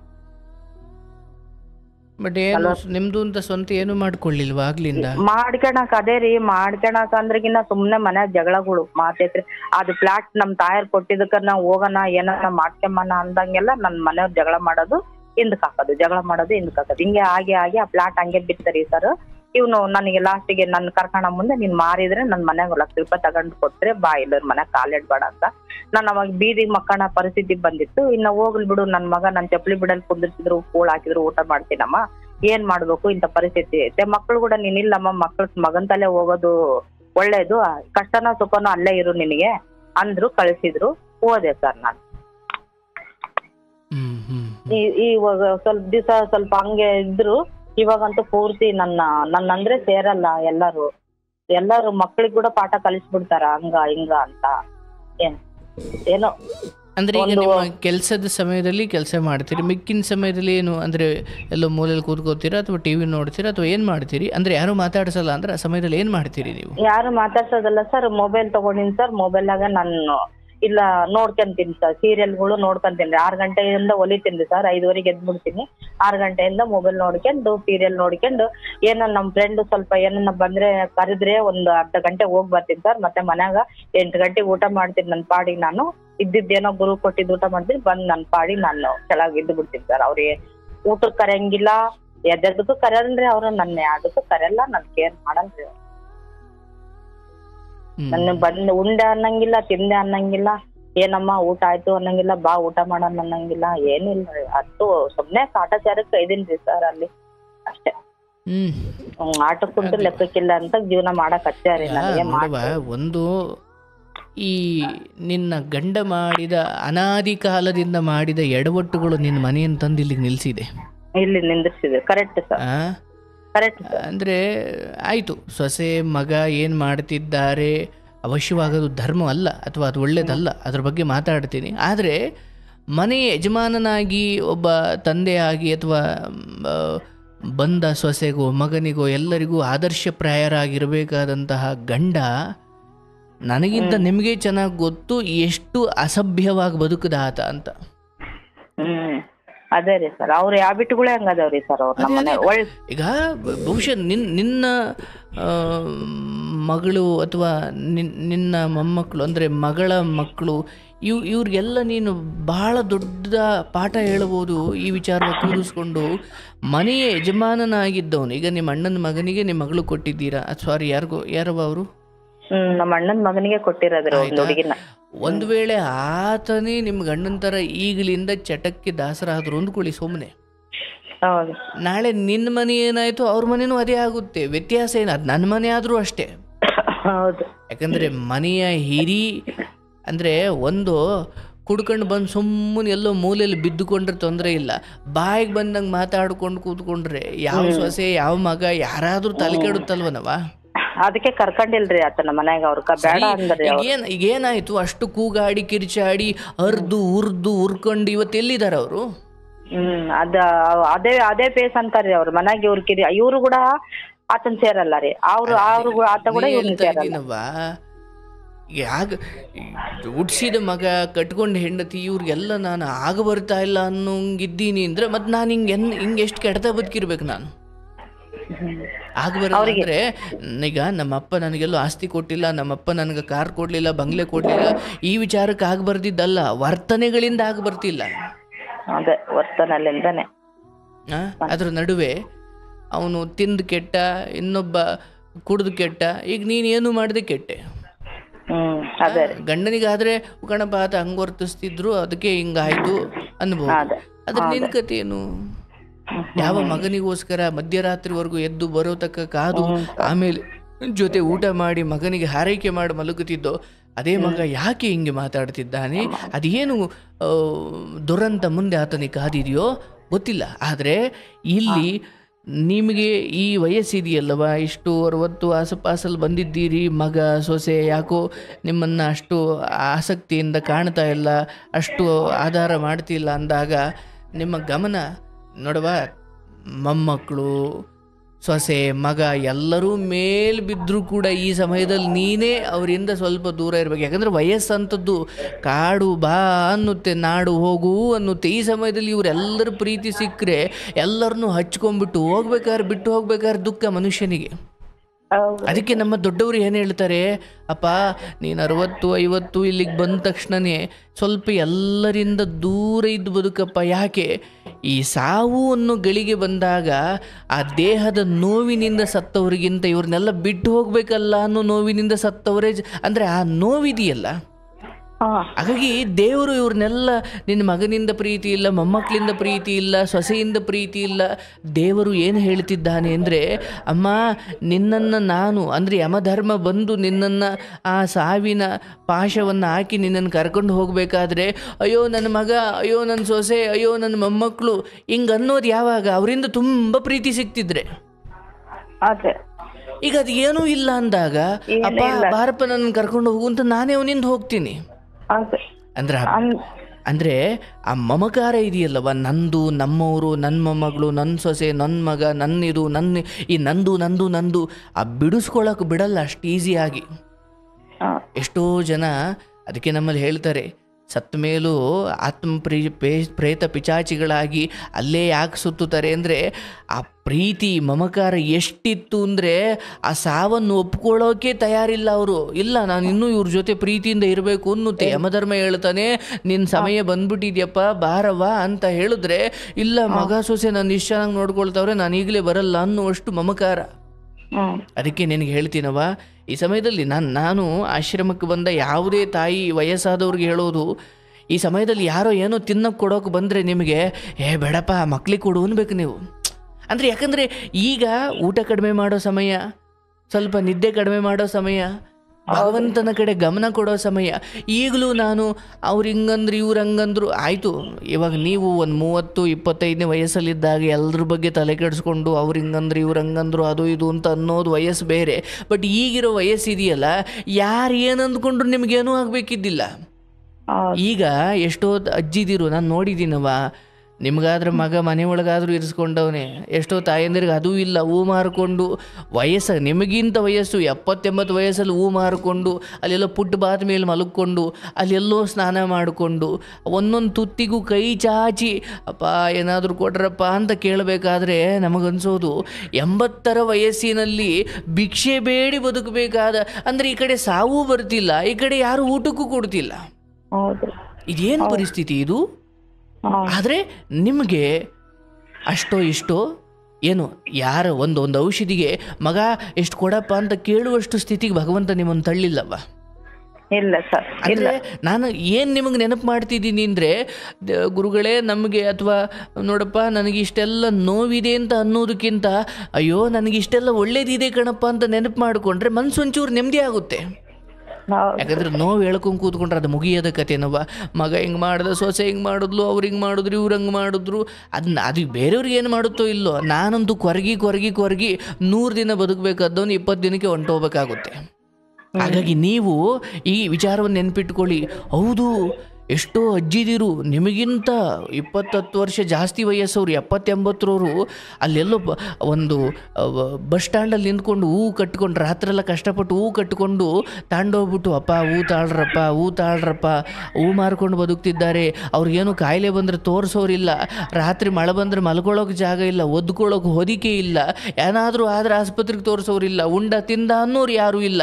ಅಂಥದ್ರಲ್ಲಿ ಬಂದಾಗ ನೋಡ್ಕೊಳ್ಳೋಕೆ ಮಕ್ಕಳದಿರು, ಆ ಹೆಣ್ಮಕ್ಳುದಿರು, ಅಥವಾ ಈ ಕಡೆ ಮಗ ಸೊಸೆ ಯಾಕೋ ಆ ಮಟ್ಟಿನ ಪ್ರೀತಿ ತೋರ್ತಿಲ್ಲ ಅಂದರೂ ಕೂಡ ಇನ್ಯಾರಿಗೂ ಬಂದು ಕೆಟ್ಟ ಪರಿಸ್ಥಿತಿ, ಒಂದು ಔಷಧಿಗೆ ಮಗನ ಕೇಳಬೇಕು, ಅಥವಾ ಹಂಗನಲ್ಲಿ 1 ರೂಪಾಯಿನೂ ಬೇಡಿ ಇಸ್ಕೊಳ್ಬೇಕಾದ ಪರಿಸ್ಥಿತಿ ಇಲ್ಲವ. ನೀನೇ ಮಗನಿಗೆ ಇನ್ನೂ ಕೊಡ್ತಾ ಇದೀಯ ಅಂದ್ರೆ ನೀನು ಗ್ರೇಟು. ಹಾಗಾಗಿ ನಿನಗೆ ನಾನು ನೆನಪು ಮಾಡ್ತಾ ಇದ್ದೀನಿ ತಾಯಿ, ಗಂಡನದ್ದು ಆತ ಅನುಭವಿಸ್ಕೊಳ್ಳಿ. ಈಗ ನಾನು ಗಂಡನ ಬಗ್ಗೆ ಯೋಚನೆ ಮಾಡ್ತಾ ಕೂತ್ಕೊಂಡ್ರೆ ಆಗಲ್ಲ. ನೀನು ಏನೇ ಆತನಿಗೆ ಇಲ್ಲ ರೀ ಬಂದ್ರಿ ಅದು ಇದು ಅಂತ ಏನೇ ಹೇಳ್ಬೋದು. ಈಗ ನಾಳೆನೇ ನಿನ್ನ ಮಗ ನಿನ್ನ ಗಂಡನನ್ನು ತಂದು ಮನೇಲಿ ಇಟ್ಕೊಳ್ಬೋದು. ಆದರೆ ನಿನ್ನ ಗಂಡನ ಪಾಲಿಗೆ ಏನೋ ಒಂದು ನರಳಾಟ ವಿಧಿ ಕೊಟ್ಟಿರುತ್ತೆ, ಅದನ್ನು ಯಾರಿಂದ ತಪ್ಪಿಸೋಕ್ಕಾಗಲ್ಲ. ಕರ್ಕೊಂಡು ಬಂದು ಮನೇಲಿ ಇಟ್ಕೊಂಡ್ರು ಆತ ಮತ್ತೇನೋ ಜಗಳ ಮಾಡ್ಕೊಂಡು ಮನೆಯಿಂದ ಆಚೆ ಹೋಗ್ತಾನ ಆತ.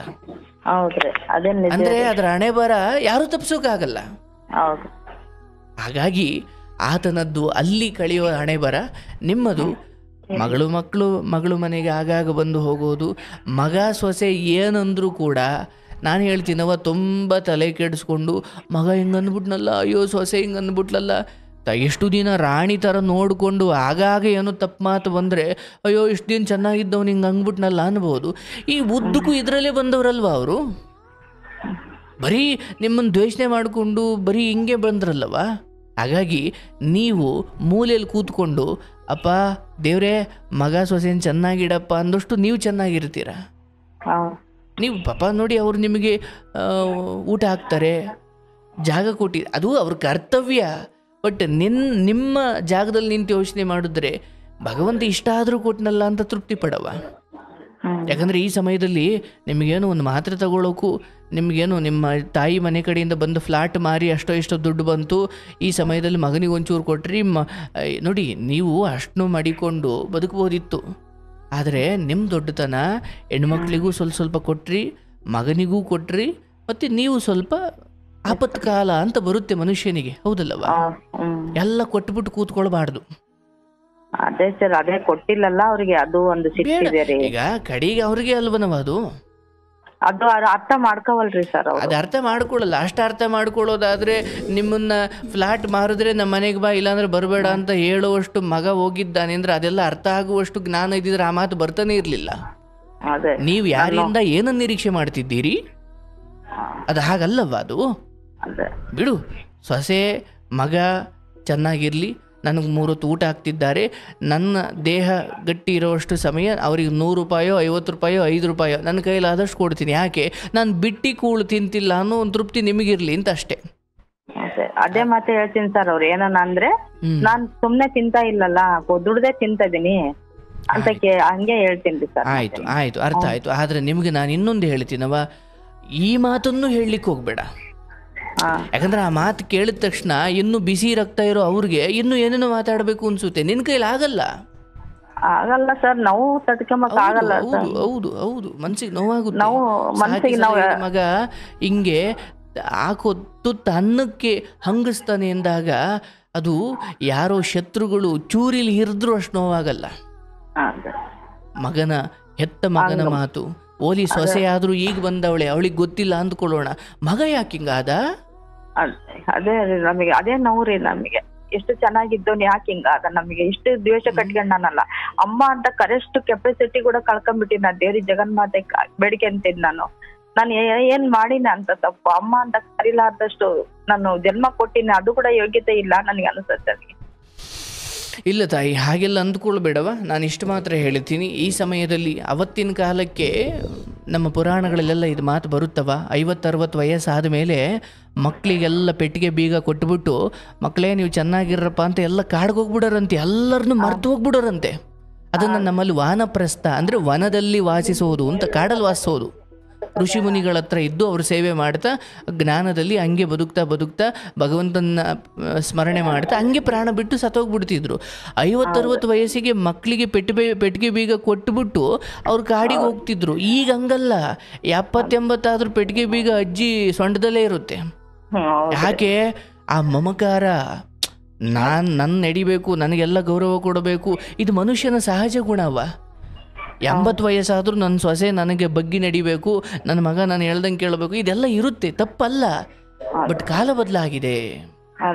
ಹಾಗಾಗಿ ನೀವು ಆಗಿನ ಕಾಲದಲ್ಲಿ ಕಾಡಿಗೆ ಹೋಗಿ ಬದುಕ್ತಿದ್ರು, ಈಗ ನೀವು ಮನೇಲೇ ಇರಿ. ಆದರೆ ಕಾಡಲ್ಲಿ ಬದುಕದಂಗೆ ಬದುಕಬೇಕು, ಸನ್ಯಾಸಿ ಥರ.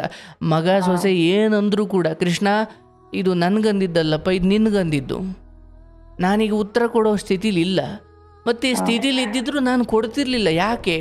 ಈಗ ನೀವು ಅರ್ಥ ಮಾಡ್ಕೊಳ್ಬೇಕು, ಮಗ ಸೊಸೆ ಇವರೆಲ್ಲರನ್ನ ಮನಸಾರೆ ಮರ್ತು ಬಿಟ್ಟು ಭಗವಂತ ಅಂತ ಕೃಷ್ಣ ಕೃಷ್ಣ ಕೃಷ್ಣ ಅನ್ನುವ ಸಮಯ, ಹಂಗೆಲ್ಲ ಮಕ್ಕಳು ನಿಮಗೆ ನೋವು ಕೊಟ್ಟಾಗ, ಹಂಗೆಲ್ಲ ನಿಮಗೆ ದುಃಖ ಕೊಟ್ಟಾಗ ನಿಮ್ಮ ಇಷ್ಟ ದೇವರನ್ನು ಪದೇ ಪದೇ ಪದೇ ಕಣ್ಣು ಮುಚ್ಕೊಂಡು ನೆನೆಸ್ಕೊಂಬಿಡಿ. ಯಾಕಂದರೆ ನೀವು ಆ ಸಮಯದಲ್ಲಿ ತಪ್ಪು ಮಾತಾಡೋದು, ಮಗ ಮತ್ತು ಹೊರಗಡಿಕೆ ಹಾಕೋದು, ಮತ್ತಿನ್ನೇನು ಆಗೋದು ಬೇಡ. ಯಾಕಂದರೆ ಮಾತಿಗೆ ಮಾತು ಬೆಳೆದು ಅವರು ಬಿಸಿ ರಕ್ತದವ್ರು ಏನು ಬೇಕಾದರೂ ನಿರ್ಧಾರ ತಗೊಂಡ್ಬಿಡ್ತಾರೆ ಅವರು. ಅದೇ ಕರೆಕ್ಟ್, ಹಂಗೆ ಆಗೈತೆ. ಆಗಬಾರ್ದು. ಈಗ ನಾನವ, ನನಗೆ 27 ವರ್ಷ ತಾಯಿ, ಯಾರೋ ನನಗೇನೋ ಅಂದರೂ ಕೂಡ ಈಗ ನನಗೆ ನಮ್ಮ ಗುರುಗಳಿಂದ ಅಥವಾ ನನ್ನ ಕೃಷ್ಣನಿಂದ ನನಗೊಂದು ಅನುಗ್ರಹ. ಯಾರು ಏನು ಮಾತಾಡಿದ್ರು ನಾನು ಮಾತು ಕೊಟ್ಟರೆ ತಾನೇ ಅವರು ಅದನ್ನು ಮುಂದುವರಿಸೋದು. ಈಗ ಸುಮ್ಮನೆ ಹೇಳ್ಕೊಳ್ಳವ, ನೀನೊಂದು ಮದುವೆಗೆ ಹೋಗಿದ್ದೀಯ, ಅಯ್ಯೋ ಅವ್ರಿಗೇನೋ ಕೊಡಬೇಕು ಅಂತ ಒಂದು ಗಡಿಯಾರ ಗಿಫ್ಟ್ ಮಾಡಬೇಕು ಅಂತ ಗಡಿಯಾರ ತಗೊಂಡೋಗಿದ್ದೀಯ, ಗಂಡು ಹೆಣ್ಣಿ ಕೊಡಬೇಕು ಅಂತ. ಮದುವೆಗೆ ಹೋಗಿ ಆ ಗಡಿಯಾರ ಕೊಡಬೇಕು ಅಂತ ಹೋದೆ, ಆದರೆ ಕೊಡಲಿಲ್ಲ ಅಂದರೆ ಅದು ಯಾರ ಹತ್ರ ಉಳೀತು? ನಿನ್ನ ಹತ್ರನೇ ಉಳೀತು, ಹೌದಲ್ಲವ? ಅಂದರೆ ಕೊಡಬೇಕು ಅಂದ ಗಿಫ್ಟು ಅವ್ರಿಗೆ ಕೊಡಲಿಲ್ಲ ಅಂದರೆ ನಿನ್ನ ಹತ್ರನೇ ಉಳೀತು. ಹಂಗೆ ನೀನು ಬೈದಿದ್ದನ್ನು ನಾನು ತಗೊಳ್ಳಿಲ್ಲ ಅಂದರೆ ಆ ಬೈಗುಳ ಯಾರ ಹತ್ರ ಉಳೀತು? ನಿನ್ನ ಹತ್ರನೇ ಉಳೀತು. ಅಂದರೆ ಮಗ ಸೊಸೆ ಬೈದಿದ್ದನ್ನು ನನಗೆ ಬೈದ್ರು ಅಂತ ನೀನು ತಗೊಂಡ್ರೆ ಅದು ನಿನಗೆ ಬರುತ್ತೆ. ಅಯ್ಯೋ ಅವ್ರು ಸುಮ್ಮನೆ ಅವ್ರು ಬೈಕೊಳ್ತಾರಪ್ಪ, ಭಗವಂತ ಕೃಷ್ಣ ಅದು ನನಗಲ್ಲಪ್ಪ, ಅದು ನಿನಗೆ ಅಂದ್ಕೊಂಡ್ರೆ ಅದು ನಿನಗೆ ಅಂಟಲ್ಲ. ಹಾಗಾಗಿ ತಾಯಿ, ಲೋಕದಲ್ಲಿ ಮಕ್ಕಳನ್ನು ಹೆತ್ತ ಎಲ್ಲರೂ ದುಃಖಪಟ್ಟೇ ಹೋಗಿದ್ದಾರೆ. ಮಕ್ಕಳಿರೋರ್ದು ಒಂದು ದುಃಖ, ಇಲ್ಲದೆ ಇರೋರ್ದು ಇನ್ನೊಂದು ದುಃಖ. ಹಾಗಾಗಿ ಮಗನಿಂದಲೋ ಸೊಸೆಯಿಂದಲೋ ಇಂಥದ್ದೇನೋ ಕೆಟ್ಟ ಗಳಿಗೆಗಳು ಬರ್ತಾವೆ ತಾಯಿ. ನಾನು ಹೇಳ್ತೀನಿ, ನನಗೆ ಇಂತಿಂಥ ದುಃಖ ಇದೆ ಅಂತ ನೀನು ಎಷ್ಟು ಕೊರಕೊಂಡು ಕೂತ್ಕೊಂಡ್ರು ಅದರಿಂದ ನೆಮ್ಮದಿ ಇಲ್ಲ. ಏನೇನು ಭಗವಂತ ನನಗೆ ಈ ಸಮಯದಲ್ಲೂ ಒಳ್ಳೇದು ಮಾಡಿದ್ದಾನೆ. ನನಗೇನೋ ಮಾತ್ರೆ ತಗೊಳ್ಬೇಕು ಅಂದಾಗ ಯಾರ ಹತ್ರನೂ ಬೇಡ್ದಂಗೆ ಏನೋ ನನಗೂ ಒಂದು ವ್ಯವಸ್ಥೆ ಮಾಡಿದ್ದಾನೆ, ದೇವರೇ ಧನ್ಯವಾದನಪ್ಪ ಅನ್ನಬೇಕು. ಮತ್ತು ಮಗ ಯಾಕೋ ನೋವು ಕೊಟ್ಟರೆ ಮಗಳಿಗೆ ಮೊಮ್ಮಕ್ಕಳಿಗೆ ಫೋನ್ ಮಾಡಿ ಮಾತಾಡುವಷ್ಟು ಅಲ್ಲಿ ಏನೋ ಒಂದು ಒಳ್ಳೆ ಸಂಬಂಧಗಳನ್ನ ಇಟ್ಟಿದ್ದಾನೆ, ಭಗವಂತ ಧನ್ಯವಾದ ಅನ್ಬೇಕಪ್ಪ. ಈ ಸಮಯದಲ್ಲಿ ಶುಗರು BP ಇನ್ನೇನೋ ಬಂದು ಆಸ್ಪತ್ರೆಗೆ ಅಡ್ಮಿಟ್ ಆಗಿ ಮಗನಿಂದ ಖರ್ಚು ಮಾಡಿಸಿ ಈಗಲೇ ಹಿಂಗಿರೋ ಮಗ ನನಗೇನೋ ಕೆಳಗಡೆ ಈ ಕೊರ್ಗಿ ಏನೋ ಹಾಸಿಗೆ ಹಿಡ್ದೆ ಅಂದಾಗ ಅವಾಗ ಇನ್ನೆಂಗೆ ಅದೇ ಯೋಚನೆ ರೀ. ಅದೇ ರೋಗ ಬರೋದು ಯಾವಾಗ? ಈಗ ಹೆಂಗೋ ಚೆನ್ನಾಗಿದ್ದೀಯವ ನೀನು, ಅದೇ ನೀನು ಕೊರ್ಗಿ ಮನೋರೋಗ ತರಿಸ್ಕೊಂಡ್ರೆ ನಾಳೆ ಬೈಕೊಂಡ್ ದುಡ್ಡು ಖರ್ಚು ಮಾಡ್ತಾರೆ, ಹೌದಲ್ಲ? ಅದೇ ಬೇಡವಾ?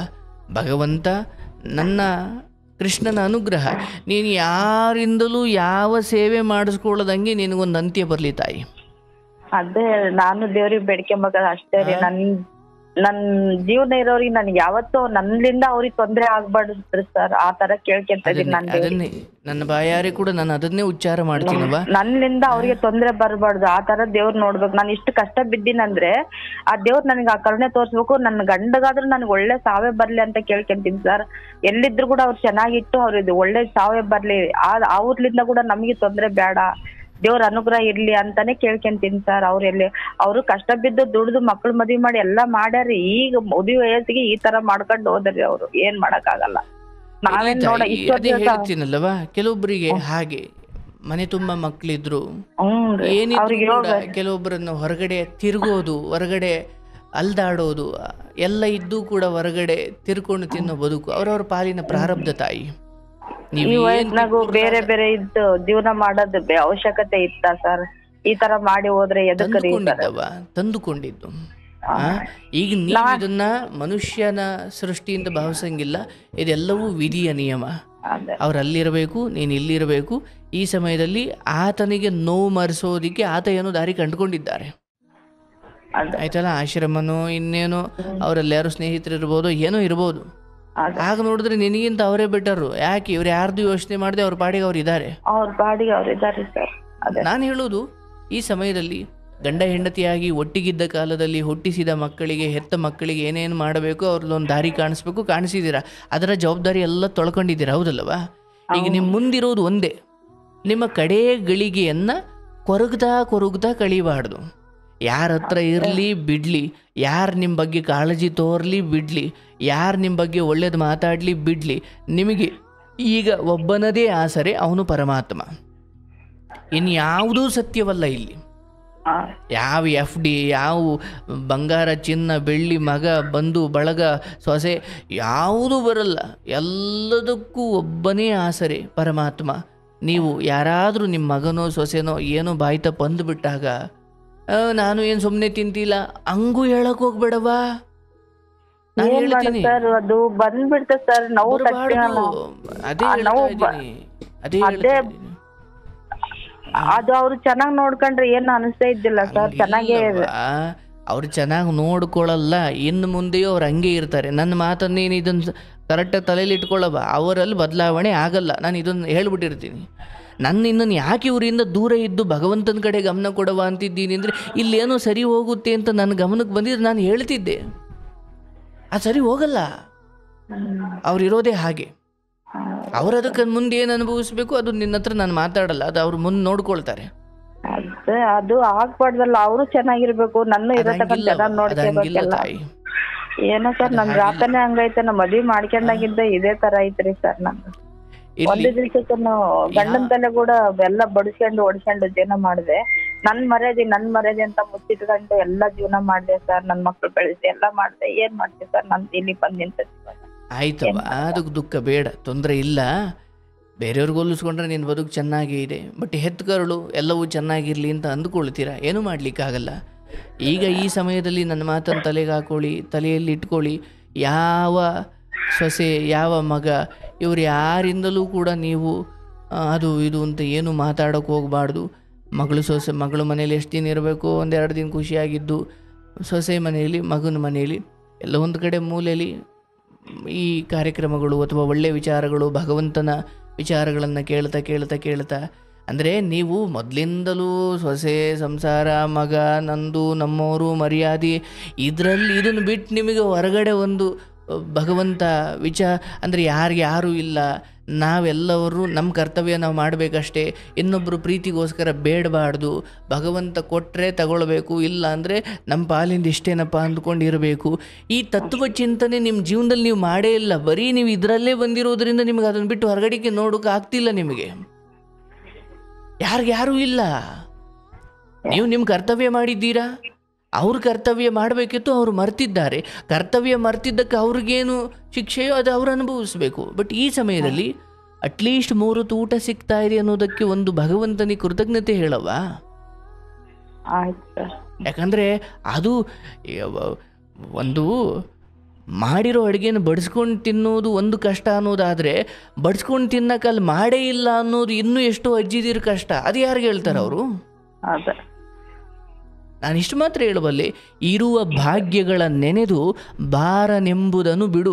ಯಾವುದು ಇಲ್ವೋ ಅದ್ರ ಬಗ್ಗೆ ಕೊರಗೋದಕ್ಕಿಂತ ಇರುವ ಭಾಗ್ಯಗಳ, ಇರುವ ಅನುಕೂಲಗಳ, ಇರುವ ವರಗಳ ಕುರಿತು ಯೋಚನೆ ಮಾಡಿ, ಭಗವಂತ ಇಷ್ಟಾದರೂ ಕೊಟ್ಟಿದೆಯಲ್ಲಪ್ಪ, ಅಲ್ಲಿಗೆ ಇಲ್ಲಿಗೆ ಓಡಾಡುವಷ್ಟು ಆರೋಗ್ಯ ಕೊಟ್ಟಿದ್ದೀಯಾ, ಮಗಳು ಮನೆಗೆ ಬಂದು ಹೋಗುವಷ್ಟು ಆರೋಗ್ಯ ಕೊಟ್ಟಿದ್ದೀಯಾ, ಮಗ ಸೊಸೆ ಏನಂದರೂ ಕೂಡ ಆ ಕಡೆ ತಲೆ ಕೆಡಿಸ್ಕೊಳ್ಳದೆ ನನ್ನ ಪಾಡಿಗೆ ನಾನು ಇರೋವಷ್ಟು ಒಳ್ಳೆ ಬುದ್ಧಿ ಕೊಟ್ಟಿದ್ದೀಯಾ. ಇನ್ನು ಮುಂದೆಯೂ ಕೂಡ ನನ್ನನ್ನು ಯಾರ ಕಾಲ್ದಡಿಗೂ ಸಿಗದಂಗೆ, ಯಾರ ಬಾಯಿಗೂ ಸಿಗದಂಗೆ ಒಳ್ಳೆ ಮುಕ್ತಿನೂ ಕೊಟ್ಬಿಡಪ್ಪ ಪರಮಾತ್ಮ ಅಂತ ಅಂದುಕೊಂಡು ಏಕಾಂತದಲ್ಲಿ ಧ್ಯಾನಸ್ಥರಾಗಿ ಕೂತ್ಕೊಳ್ತಾರಲ್ಲ, ಹಂಗೆ ಕೂತ್ಕೊಂಡ್ಬಿಡ್ಬೇಕವ. ಹಂಗಾಗಬೇಕು ಅಂದರೆ ಏನು ಮಾಡಬೇಕು? ಈ ನಿಮ್ಮ ಮಗಳನ್ನ, ನಿಮ್ಮ ಮೊಮ್ಮಗಳನ್ನ ಕೇಳಿ, ಈ ಕಾರ್ಯಕ್ರಮವನ್ನು ಅವ್ರು ಹಾಕೊಡ್ತಾರೆ. ನಿಮ್ಮಂಥ ಎಷ್ಟೋ ಸಾವಿರಾರು ಜನರ ಕಥೆಗಳಿದ್ದಾವೆ. ನೀವು ಕೇಳ್ತಾ ಹೋದರೆ ನಿಮಗೊಂದು ಅರಿವು ಬರುತ್ತೆ, ಹೆಂಗಿರಬೇಕು, ಹೇಗಿರಬೇಕು, ಇಂಥವನ್ನೆಲ್ಲ ಹೇಗೆ ನಿಭಾಯಿಸಬೇಕು ಅಂತ ಗೊತ್ತಾಗುತ್ತೆ. ಪಾಪ ನೀವು ಕೇಳಿಲ್ಲ, ಅದಕ್ಕೆ ನಿಮಗೆ ಗೊತ್ತಾಗ್ತಿಲ್ಲ. ನಿಮ್ಮ ಮೊಮ್ಮಗಳನ್ನ ಕೇಳಿ, ಇದು ಹೆಂಗವ ನೋಡೋದು, ಇದು ಹೆಂಗೆ ನೋಡಬೇಕು ನಾನು ಅಂತ ಕೇಳಿ ಅವ್ರು ನಿಮಗೆ ಹೇಳ್ಕೊಡ್ತಾರೆ. ಹಾಗಾಗಿ ಇದನ್ನು ಪ್ರತಿದಿನ ನೀವು ಕೇಳ್ತಾ ಹೋಗಿ, ಮಗ ಸೊಸೆ ಮಾತು ನಿಮಗೆ ಕಿವಿ ಕೇಳಿಸೋದೇ ಇಲ್ಲ, ಅಷ್ಟು ನೀವು ಪರಮಾತ್ಮನ ಕಡೆ ನೀವು ಜಾರಿ ಬಿಡ್ತೀರ. ಆ ಕಡೆ ನಿಮ್ಮ ಗಮನ ಹೋಗುತ್ತೆ. ಎಲ್ಲಿವರೆಗೂ ನನ್ನ ಮನೆಯ ಒಳಗಡೆನೇ ಇಲಿ ಯಜ್ಞಗಳು ಇರ್ತಾವೆ, ಅಲ್ಲಿವರೆಗೂ ಹೊರಗಡೆ ನಾಯಿ ಬಗಳುತ್ತಿರೋದ್ರ ಬಗ್ಗೆ ನನಗೆ ಗಮನ ಬರಲ್ಲ. ಒಳಗಡೆ ಚೆನ್ನಾಗಿದ್ದಾಗ ಹೊರಗಡೆ ಶಬ್ದಗಳು ತುಂಬ ಕ್ಲಿಯರಾಗಿ ಕೇಳೋಕ್ಕೆ ಶುರು ಮಾಡ್ತವೆ, ಹೌದಲ್ಲವ?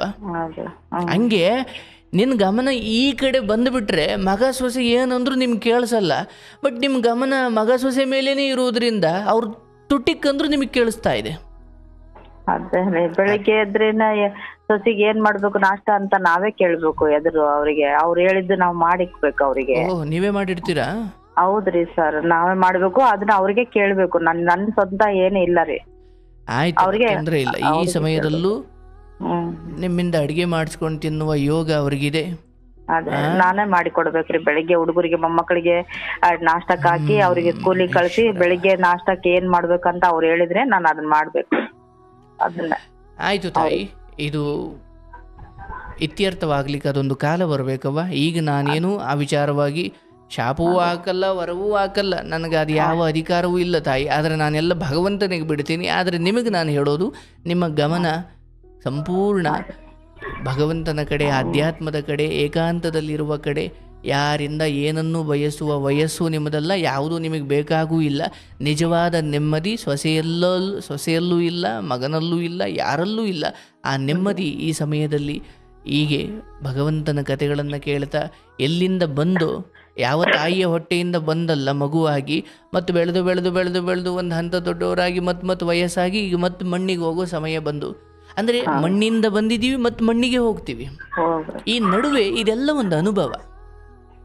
ಇಲ್ಲಿ ಒಳ್ಳೆಯವರು, ಕೆಟ್ಟವರು, ಬೇಕಾದವರು, ಬೇಡವಾದವರು, ಎಲ್ಲ ಥರದ್ದು ಇದ್ದಾರೆ. ಅಂದರೆ ಹಣ್ಣಿನ ಗಿಡನೂ ಇದ್ದಾವೆ, ಮುಳ್ಳಿನ ಗಿಡನೂ ಇದ್ದಾವೆ. ಈಗ ಏನು ಮಾಡೋದು? ಪ್ರಪಂಚನೇ ಹಂಗಲ್ವನವ. ಪಾಪ ನೀವು ಬದುಕು ನೋಡಿರೋರು, ನಿಮಗೇನು ಹೇಳ್ಕೊಡ್ಬೇಕಿಲ್ಲ. ಹಾಗಾಗಿ ಮಗ ಸೊಸೆಯ ವರ್ತನೆಯ ಕುರಿತು ತುಂಬ ದುಃಖ ಬೇಡ. ಇದೇನು ಇವತ್ತು ನೆನ್ನೆದಲ್ಲ, ಮುಂಚೆಯಿಂದಲೂ ಅವ್ರು ಹಿಂಗೆ ಬಂದುಬಿಟ್ಟಿದ್ದಾರೆ. ಹಾಗಾಗಿ ಇರೋ ಶಕ್ತಿ ಇರೋವರೆಗೂ 100 ರೂಪಾಯೋ 50 ರೂಪಾಯೋ ದುಡ್ಡು ಕೊಡು, ಅಡುಗೆ ಕೈಲಾದರೆ ಅಡುಗೆ ಮಾಡು, ಇಲ್ಲ ಆಗಲ್ಲ ಅಂದಿದ್ದ ದಿವಸ ಮಗಳಿಗೆ ಹೇಳು, ನೀನು ಏನು ಭಗವಂತ ದಾರಿ ತೋರಿಸ್ತಾನೆ. ಬಟ್ ನನಗನ್ಸುತ್ತೆ ತೀರಾ ನಿನಗೆ ಅನ್ನ ಹಾಕದೇ ಇರುವಷ್ಟು ಮಗ ಕೆಟ್ಟವನಾಗಲ್ಲ. ಬಟ್ ಏನೋ ಒಂದು ಕೆಟ್ಟಗಳಿಗೆ ನಡೀತಾ ಇದೆ, ಸ್ವಲ್ಪ ಸಮಾಧಾನವಾಗಿರವ. ಬಿಟ್ಟಿಗೂ ತಿಂತೀಯಲ್ಲ ನಿನ್ನ ಮನೆಗೆ ಬಂದು, ಅದೇ ಪಾಪ ಬಿಟ್ಟಿಗೂ ತಿಂತೀಯಲ್ಲ ಅಂತನ್ರಿ. ಮಗನೇ ಅಂತನ್ರಿ, ಬಿಟ್ಟಿಗಳು ತಿಮ್ಮಕ್ ಬಂದಿಯಲ್ಲ ಮನೆಗೆ ಅಂತ ಅಂತಂದ್ರಿ. ಮಸ್ತ್ ಬಂದಾಗಿದ್ದ ಬರೀ ಅವೇ ಮಾತುಗಳ್ರಿ. ಅದು ತಿನ್ನೋದನ್ನ ಮಂಚೋಳು ಅರ್ಧ ಮಂಚೋಳು ಹೋಗ್ಬಿಟ್ಟಿನಿ ಸರ್ ಅವ್ರ ಮನೆಗ್ ಬಂದು. ಅರ್ಧ ಮನ್ಸ ಇಳಿದ್ಬಿಟ್ಟಿನಿ. BP ಐತೆ ರೀ ನನಗೆ. ಸ್ವಲ್ಪ ಏನಾನ ಹೆಚ್ಚು ಕಡಿಮೆ ಜೋಲಿ ಬರುತ್ತೆ, ಚಕ್ಕರ್ ಬರುತ್ತೆ. ಆಸ್ಪತ್ರೆಗೆ ಒಬ್ಬಕ್ಕೆ ಹೋಗ್ಬೇಕು, ಒಬ್ಬಕ್ಕೆ ತೋರ್ಸ್ಕೋಬೇಕು, ಒಬ್ಬಕ್ಕೆ ಬರ್ಬೇಕು. ಬೆಳಿಗ್ಗೆಯಿಂದ ರಾತ್ರಿವರೆಗೆ ಅಲ್ಲೇ ಇದ್ದು ಸಾಯಂಕಾಲ 6 ಗಂಟೆಗೆ ಸಿಗ್ತಾನೆ ಸರ್ ಕೈಯಾಗ ಡಾಕ್ಟರ್. ಅಲ್ಲೇ ಒಬ್ಬಕ್ಕೆ ಇದ್ದು ಅಲ್ಲೇ ಇದ್ದು ಬರ್ಬೇಕು ತೋರ್ಸ್ಕೊಂಡು. ಒಬ್ಬಕ್ಕೆ ಯಾರು ಬರಲ್ಲ ಜೊತೆ. ಏನನ ಆಗ್ಲಿ ನನಗೆ ಒಟ್ಟು ನೋಡೋರಿಲ್ಲ ಸರ್. ಅಷ್ಟೇ ಕೂಳ್ ಹಾಕ್ತಾರ, ಅದು ಬಿಟ್ಟಿ ಕೂಳ್ ಹಾಕ್ತಾರ. ಬಿಟ್ಟಿ ಕೂಳ್ ತಿನ್ನಕ್ ಇದೀನಿ ಸರ್ ಅಷ್ಟೇ ನಾನು ಅವ್ರ ಮನೆ. ಏನ್ ಮಾಡಕ್ಕಾಗಲ್ಲ. ಇಲ್ಲವ ನೊಂದ್ಕೋಬೇಡಿ ತಾಯಿ, ಆ ಮನೆಗೆ ಅದು ಒಳ್ಳೇದಾಗಲ್ಲ. ನೊಂದ್ಕೊಳ್ಬೇಡ, ಏನೋ ದಾರಿ ತೋರಿಸ್ತಾನೆ. ಸ್ವಲ್ಪ ಹಣಕಾಸು ನಿನ್ನ ಹತ್ರ ಇಟ್ಕೋ. ಅಂದರೆ ದೇಹದಲ್ಲಿ ಶಕ್ತಿ ಇದ್ದೇ ಇದೆಯವ, ಆದರೆ ಮನೋರೋಗ ತಂದುಕೊಂಡು ಇರೋ ಶಕ್ತಿನೂ ಮರ್ತು ಹೋಗ್ಬಿಡುತ್ತೆ. ಅಂದ್ರೆ ನನ್ನ ನಸೀಬನೇ ಚೆನ್ನಾಗಿಲ್ಲ ಅಂತ. ಹಾಗೇನಿಲ್ಲ ತಾಯಿ, ನಿಮಗಿಂತ ಕಡೆಯಾಗಿ ಬದುಕನ್ನ ತುಂಬ ಕಷ್ಟದಲ್ಲಿ ಬದುಕ್ತಿರೋರು ಇದ್ದಾರೆ. ಬಟ್ ನಿಮ್ಮ ಸ್ಥಿತಿಗೆ ಹೋಲಿಸ್ಕೊಂಡ್ರೆ ಇಲ್ಲಿ ಯಾಕೋ ಮಗನಿಂದ ತುಂಬ ದೊಡ್ಡ ಅನ್ಯಾಯ ಇದು. ಆತ ಅದು ಯಾವ ಪಾಪಕ್ಕೆ ಈ ರೀತಿ ಮಾಡ್ತಿದ್ದಾರೋ ಗೊತ್ತಿಲ್ಲ. ಅದೇ ಅರ್ಥ ಆಗೋಲ್ರಿ ನನಗೆ. ನಾವ್ ಆತರ ಆಗ್ಬಾರ್ದಲ್ಲ, ಯಾಕೆ ಹಿಂಗ್ ಮಾಡ್ತಾನ ಇವನು ಅಂಬದೇ ನಮಗೆ ಒಂದು ಯಾತನೆ. ಯಾಕೆ ಹಿಂಗ ಹೆಂಡತಿ ಮಾತ್ ಕಟ್ಕೊಂಡು ಈ ತರ ದೂಷಣೆ ಮಾಡ್ತಾನ. ಮಕ್ಕಳು ತವ್ರ ಮನಿಗ್ ಬರ್ದಂಗ್ ಮಾಡ್ಬಿಟ್ಟಿರ್ತಾರೆ. 2 ಮಕ್ಕಳು ಬರಲ್ವಾ ಅವರು? ಇಲ್ಲ ಸರ್, ಮೊನ್ನೆ ಒಂದ್ ಸ್ವಲ್ಪ ಅವ್ರು ನಮ್ ಸಣ್ಣ ಮಗಳು ದೇವ್ರು ಮಾಡಿದಾರೆ, ಇಲ್ಲೇ ಹೊಸಪೇಟೆ ಗಾಳಮ್ಮನ್ ಮಾಡಿದ್ರು. ಅವಾಗ ಉಡಕ್ಕಿ ತಂದಿಲ್ಲ ಸರ್ ತವ್ರ ಮನೆಯಿಂದ. ಅವ್ರು ತರ್ತಾರಂತ ನಾನ್ ಬಿಟ್ಟು ಬಂದೆ, ಅವ್ರು ತರ್ಲಿಲ್ಲ ಸರ್. ನಾನು ಮತ್ತೆ ನನಗನ್ನ ಹೇಳಿದ್ರೆ ನಾನನ್ನ ತಗೊಂಡ್ ಹೋಗ್ತಿದ್ದಲ್ಲ ಮಗಳಿಗೆ ಅಂದ್ರೆ ನನಗೆ ಹೇಳಿಲ್ಲ ಸರ್. ಅವ್ರಿಗೆ ಹೇಳಿ ಬಿಟ್ಟು ಬಂದ್ಬಿಟ್ಟಿನೇ, ತರ್ಲಿಲ್ಲ. ಮಗಳು ಸಿಟ್ಟಿಗೆದ್ದು ನನಗೆ ತವ್ರ ಮನೆ ಉಡಕ್ಕಿ ಇಲ್ದಾಗ ಮಾಡಿರಲ್ಲ, ನಾನ್ ತವ್ರ ಮನೆಗೆ ಬರಲ್ಲ ಅಂತ ಕುಂತಾರ ಇದ್ರು.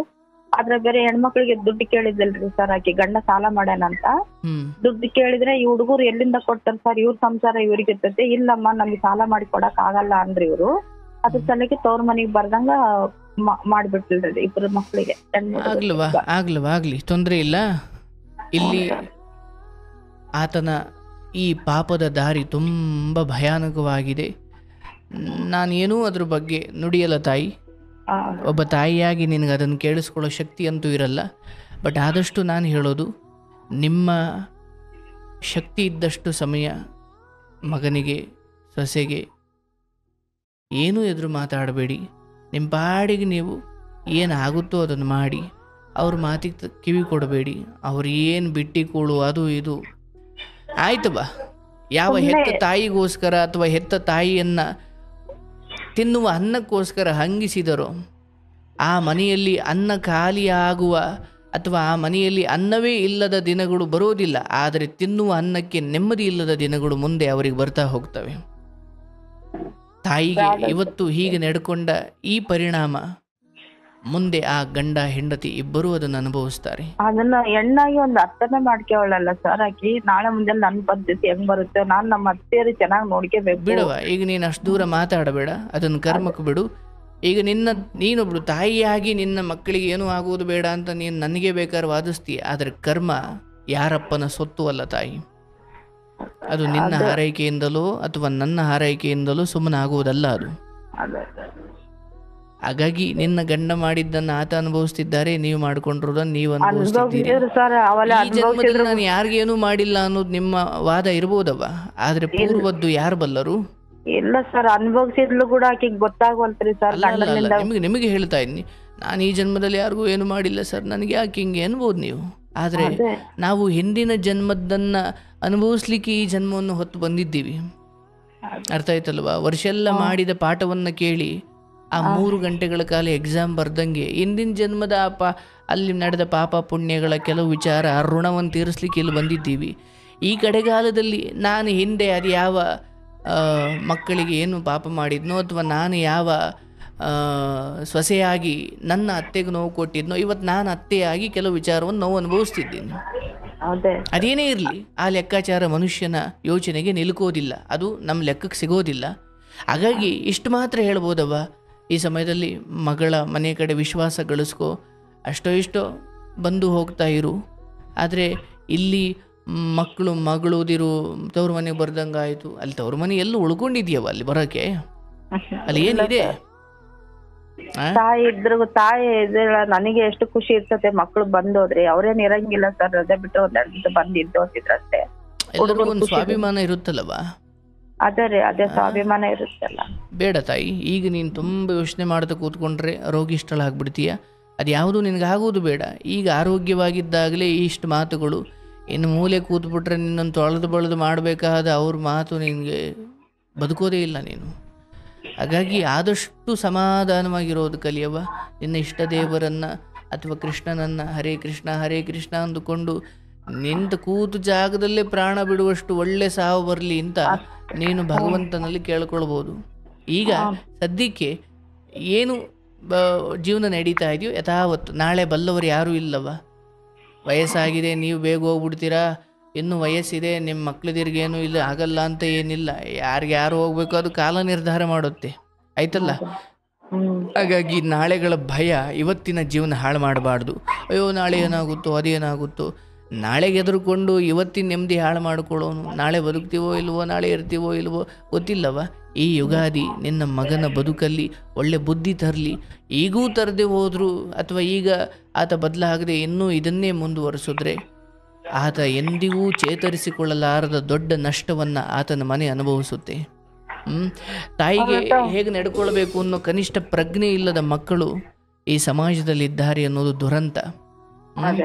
ಇಲ್ಲವ, ಸೊಸೆಯಾದವಳಿಗಾದ್ರೂ ಬುದ್ಧಿ ಇರಬೇಕು, ಇಲ್ಲ ಮಗನಾದವನಿಗೆ ಬುದ್ಧಿ ಇರಬೇಕು. ಇಬ್ಬರು ಹಂಗೆ ಆದರೂ ಅಂದಾಗ ಏನೋ ನಿನ್ನ ಹಳೆಯ ಯಾವುದೋ ಪಾಪಗಳು ತುಂಬ ಬಲವಾಗಿ ಕೆಲಸ ಮಾಡ್ತಿದ್ದಾವೆ. ಸ್ವಲ್ಪ ಇದನ್ನು ಕರ್ಮಕ್ಕೆ ಬಿಟ್ಟುಬಿಡು, ಅದು ತೀರಬೇಕು. ಅದು ಮುಗಿಯೋವರೆಗೂ ಯಾವ ಏನು ಸತ್ಯನಾರಾಯಣ ಪೂಜೆ ಮಾಡಿಸಿದ್ರು ಆ ಪಾಪವನ್ನು ತೊಳೆಯೋಕ್ಕಾಗಲ್ಲ ಅಥವಾ ಆ ಕರ್ಮಗಳನ್ನು ತಪ್ಪಿಸೋಕ್ಕಾಗಲ್ಲ. ಸದ್ಯಕ್ಕೆ ಬಾಯಿಗೆ ಪ್ಯಾಚ್ ಹಾಕ್ಕೊಂಡು ಸುಮ್ಮನಿರವ. ಮಗಳ ಮನೇಲಿ ಇನ್ನೊಂದಷ್ಟು ದಿನ ಇದ್ದು ಖುಷಿಯಾಗಿ ಹೋಗು. ಫೋನಲ್ಲಿ ಕೇಳಿಸ್ಕೊ, ಈ ಕತೆಗಳನ್ನೆಲ್ಲ ಕೇಳ್ತಾ ನಿನ್ನ ಮನಸ್ಸಿಗೆ ಸಮಾಧಾನ ಮಾಡ್ಕೊ. ನಿನ್ನ ಮೊಮ್ಮಗಳ ಕೈಲಿ ಕೇಳಿಸ್ಕೊಳ್ಳವ, ಅವ್ರಿಗೆ ಹೇಳ್ತಾರೆ, ಆಯಿತಾ?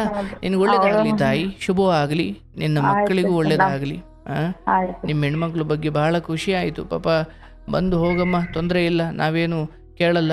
ಆದರೆ ತವ್ರ ಮನೆಗೆ ಬರೋಕ್ಕಂತೂ ನಾವು ಇಷ್ಟಪಡಲ್ಲ ಅಂತ ಅವ್ರು ಹೇಳ್ತಿದ್ದಾರೆ ಅಂದರೆ ಅದರಿಂದ ಅವ್ರದ್ದೊಂದು ಕಾರಣ ಇದೆ.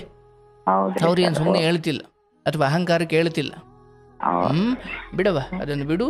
ನಿಮ್ಮ ನೋವು ನನಗೆ ಅರ್ಥವಾಗುತ್ತೆ. ಬಟ್ ಈ ಸಮಯದಲ್ಲಿ ಆಕಾಶದ ಕಡೆ ನೋಡಿ. ಇಲ್ಲಿ ಅಕ್ಕಪಕ್ಕ ಇರೋರು ಯಾರೂ ಈಗ ನಿಮ್ಗೆ ಆಗಲ್ಲ.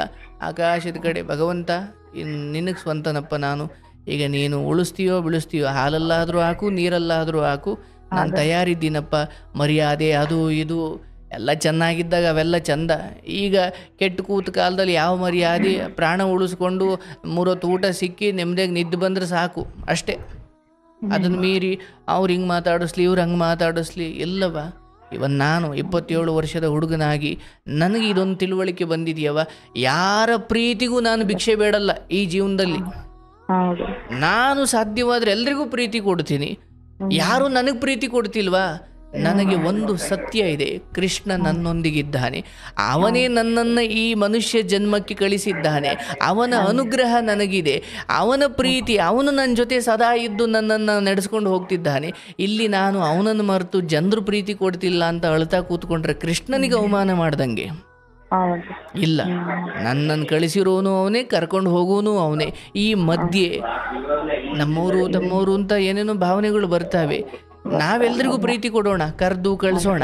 ಆದರೆ ನಮ್ಮನ್ನು ಯಾರೂ ಕರೀಲಿಲ್ಲ, ನಮ್ಮನ್ನು ಯಾರೂ ನೋಡಲಿಲ್ಲ, ನಮ್ಮನ್ನು ಯಾರೂ ಸಂತೈಸಲಿಲ್ಲ ಅಂತ ದುಃಖ ಪಡೋದು ಬೇಡ. ನೀವೆಲ್ರಿಗೂ ಆಗಿ, ಆದರೆ ನಿಮ್ಗಾಗ್ಲಿಕ್ಕೆ ಭಗವಂತ ಮಾತ್ರ ಇದ್ದಾನೆ. ಇಷ್ಟು ಮಾತ್ರ ಯೋಚನೆ ಮಾಡ್ತಾ ಯಾರ ಬಗ್ಗೆನೂ ದುಃಖ ಬೇಡ, ಯಾರ ಬಗ್ಗೆನೂ ಕೊರಗು ಬೇಡವ. ನಿನಗೆ ಒಳ್ಳೆಯದಾಗಲಿ, ಶುಭವಾಗಲಿ ತಾಯಿ. ನಮ್ಮಮ್ಮ